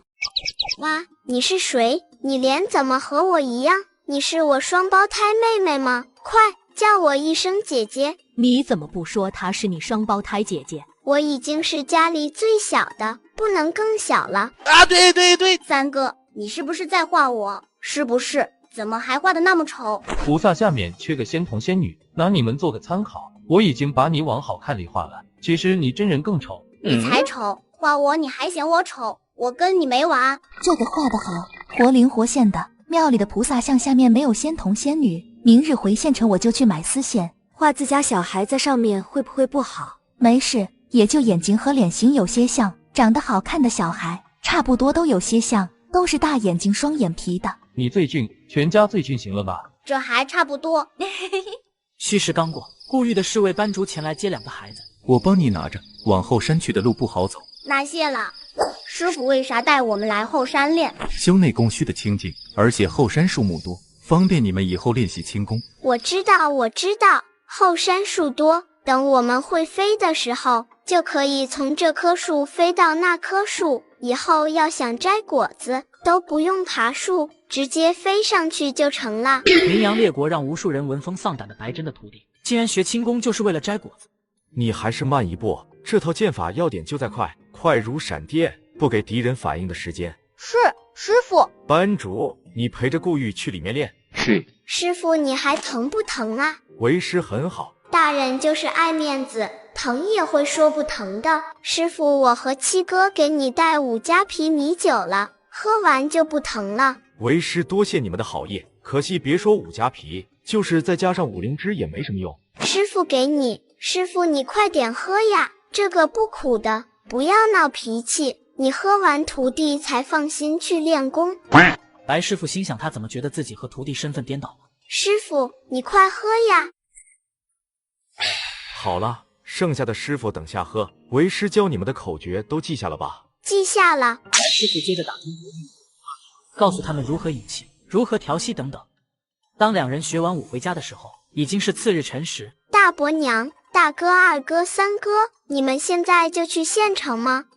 大伯娘急着回县城买线绣菩萨给你买耳坠呢，你娘说明日就给你扎耳洞。大伯娘骗人。萌萌，你有话和2哥说吗？有的。2哥，你要好好读书，争取早日考中，平日不要担心家里，萌萌会替你孝顺爷爷奶奶爹娘的。2哥记住了，那就谢谢萌萌了。不用谢，咱们是兄妹嘛，照顾爹娘是应该的。你这么懂事，那大伯娘把你4哥5哥也交给你了。好，都交给我，我会帮大伯娘看着他们好好读书的。要是不好好读，我就找棍子给奶奶，让奶奶哎呦哎呦的抽他们屁股。那就这么说定了。快别耍宝了，时辰不早了，让你伯娘和哥哥们走吧。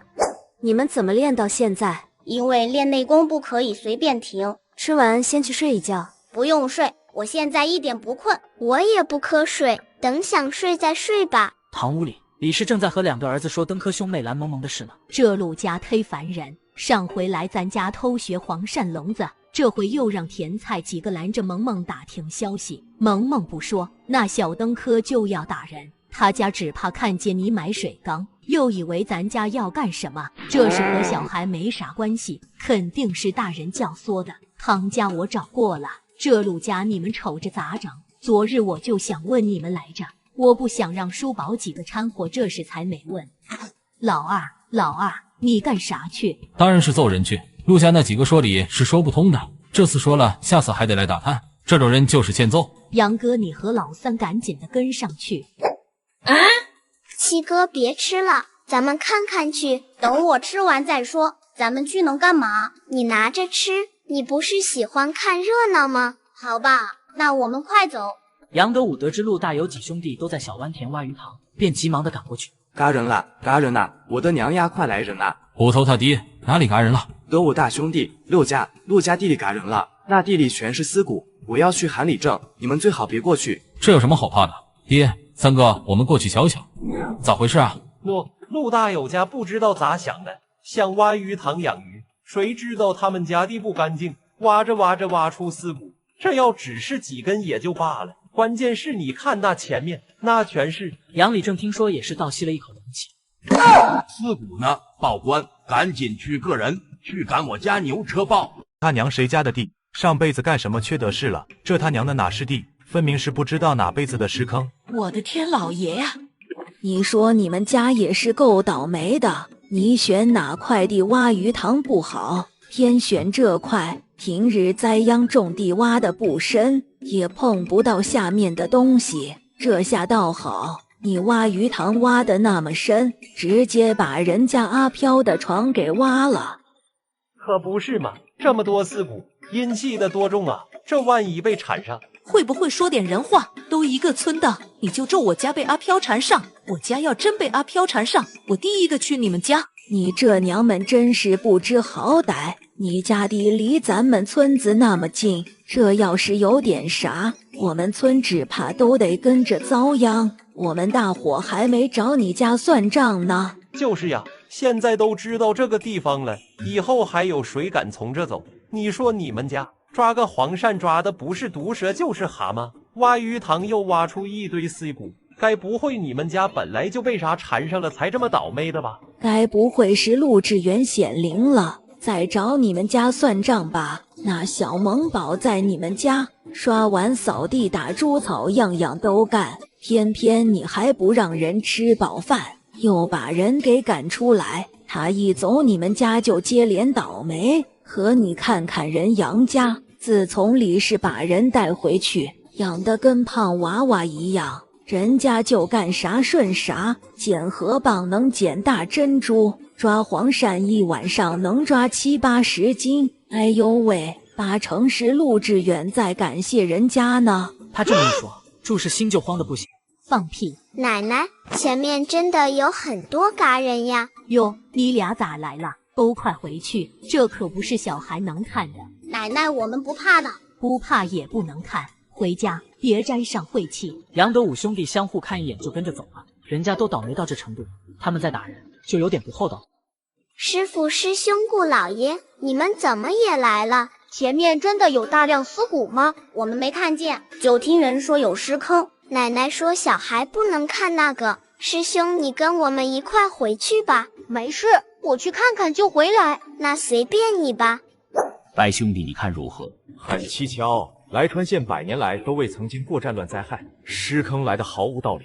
北兴陇干下的土地，绵延千里必将大吉大利，怎么会出现这种极阴之地？能验出这些尸骨是什么时候的吗？验不出来，不过依在下推测，这些尸骨至少20年以上。顾老爷，那我们这怎么办呢？重新埋进去，也不必另外找地方了。都帮帮忙，重新把这些埋葬了。一起帮忙。晚上，顾家客院中，顾举人和白师傅相对而坐。白兄弟，金玉的事情，你觉得和那陆志远有没有关系？陆志远嘎活尚且不知，即便真嘎，他的飘魂要是有能耐在这大吉大利之地搞出一堆尸骨，又岂会任由自己的女儿在陆家被人欺负？更不会等到现在才报复。陆家的事也的确是怪了点。陆大有抓黄鳝抓一笼子毒蛇，我倒不觉得怪，反倒是他2个哥哥在他出事后去抓黄鳝，竟然哥哥笼子里装的都是蛤蟆。我看过那个笼子，两头的缝隙绝不足以让蛤蟆钻进去。再来就是这尸骨了，暂且不必追根究底，且往后看就是。至于村里人认为是陆志远搞的鬼，就让他们那么认为好了。然而陆老太总觉得周围有什么东西，茅厕没上完，拽着裤子就要跑。老大，大有诸事，有人呀，快来人呐！咱奶掉茅坑里了，爹，我奶掉茅坑里了。好好的怎么会掉茅坑里？有阿飘，有阿飘，哪来的飘？你老人家眼看花了，快把娘弄进屋洗洗。早上学堂也正式开课，杨德武把兄妹送到学堂门口。你们几个都好好听先生讲课，我要是从你们先生呢，听说你们上课不认真，讲话还偷吃东西，回家就拿鞋底抽你们屁股，都听明白了吧？听明白了。那都进去吧。他为啥也来这里啊？萌萌也来念书？胡闹！学堂是识文断字的地方，她一个小女娃来干啥？我们这里又不教人洗衣做饭，我们男子汉大丈夫，和女娃娃在一起念书，多不像话。你叫啥？萌萌念书你有意见啊？有意见咱们去外面练练。你话很多啊，顾老爷都没说不许我来念书，你嚷嚷什么呀？你意见那么大，是不是怕念不过我？反正我不要和你一块念书。你就是怕念不过我，到时候丢人。谁怕你？你少当自己是根葱。不怕我，你话那么多干什么？什么男子汉大丈夫，你就是个怕事的小不点。今日起我就是你们的先生了，以后见到我不要叫顾老爷，要称呼顾先生，明白吗？明白。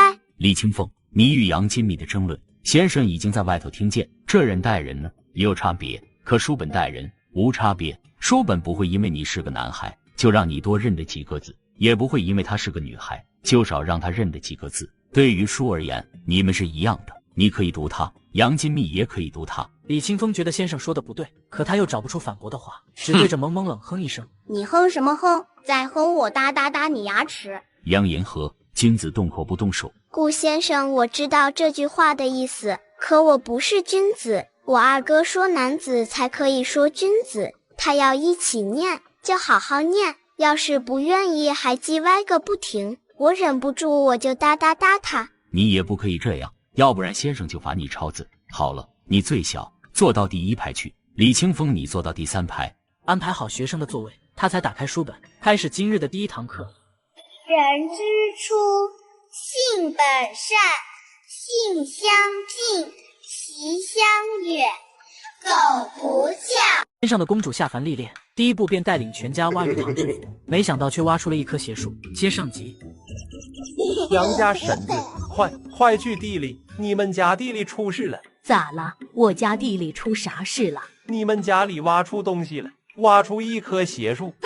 这不可能啊！梦里的人跟我说过，我会给全家带来财运的呀。此时说一句大吉大利，祝大家在新的一年里财源滚滚发发发。娘，你别急，啥情况还不知道呢，咱们先去地里瞧瞧再说。咱家地里才割完稻子，咋可能再长出一棵啥树？对，娘你别急，我腿脚快，我这就跑去看看。你们几个别出门。你们家可真成，我家才搞那一出，你们家不知道害怕，仗着比谁有福一样，还也跑来挖鱼塘。这下好了，挖出这么一颗东西，真是自作自受。要我说啊，你们家就不该养那萌萌，谁养谁倒霉。我家养他搞出一块地的尸骨，你们家养他搞出一棵邪树。放你娘的哒哒哒！老娘觉得你才是那个扫把星。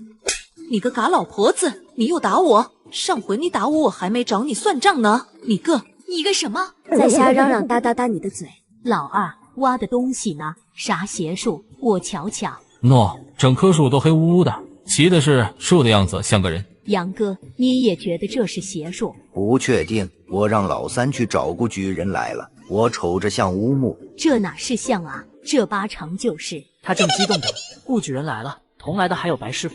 树嫩，我瞧瞧。在这，顾老爷你瞧瞧。先把树弄起来吧。这树底下好像还有点东西。杨哥将树扒拉上来后，露出里面2块金砖和一块像不一样的东西。那是黄金呐！我的天啊，杨家这下要发财了，居然挖出黄金了！啥？黄金？白师傅捡起地上的布，看一眼后才知道这尊乌木龙雕乃是600年前的一个人埋在这里，希望有缘人得知。这2块金砖你们家留着，这个你们留着不好啊。这你再去仔细看看。李氏仔细看了看，他心又沉又激动，这根本不是普通人像，而是佛像啊！这个我们家不要，还得麻烦白师傅和顾老爷帮忙处理一下。如此也好，麻烦顾兄先命人把东西抬回去，留着未必是福，不留未必是祸。知道。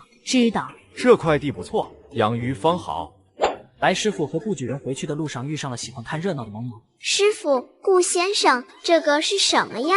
这个就是我家地里挖出来的吗？这是其他木头在地底下埋藏了数千年形成的乌木，乌木又被称之为神木，神木永不褪色，古往今来人们多用来辟邪。你看那人像的衣服，那是金丝楠木的纹理，金丝楠木形成的乌木最为昂贵，而金丝楠多为御用，金丝楠雕出的佛像也只有帝王之家才能拥有，明白吗？明白了，师傅。师傅，你懂得好多呀，都是一样的徒弟，师傅你怎么能偏心，只告诉萌萌不告诉我？就你会计较，对外不可多言，知道吗？知道了。其他的也没什么可看的，你们也都回家吧。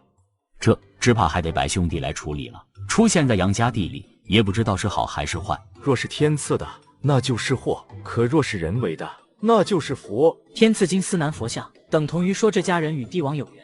把这佛像装一下，晚上我亲自送走。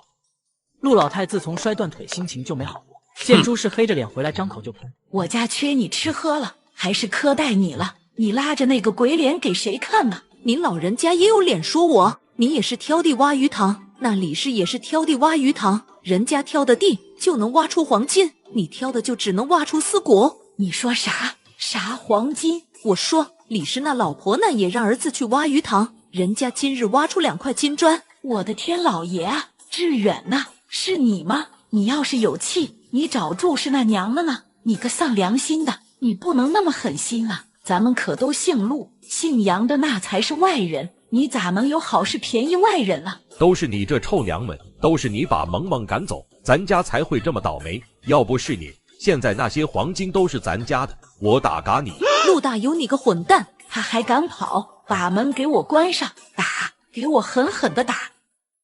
此时杨家一家子正眼冒金星的看着桌上的金砖。娘，让我摸摸它，我这辈子还没摸过黄金呢。小你那点出息，谁拦着你似的？这金砖放在家不安全，咱拿去换成银子。这一块金砖差不多有10多斤，能换100多两银子呢。咱拿这去买地，以后不管遇见啥事，咱都不愁了。明年要真能办流水席，咱们另拿钱就是。我看成买个几十亩的地，咱1年收租子都能收不少。买地陈，娘，今日挖的那树，那是啥好东西？娘，那个比黄金值钱吧？那个是乌木佛像，地里能出佛像，说明地的主人大善。可再善，谁还能善过皇帝去？那东西咱不好留着。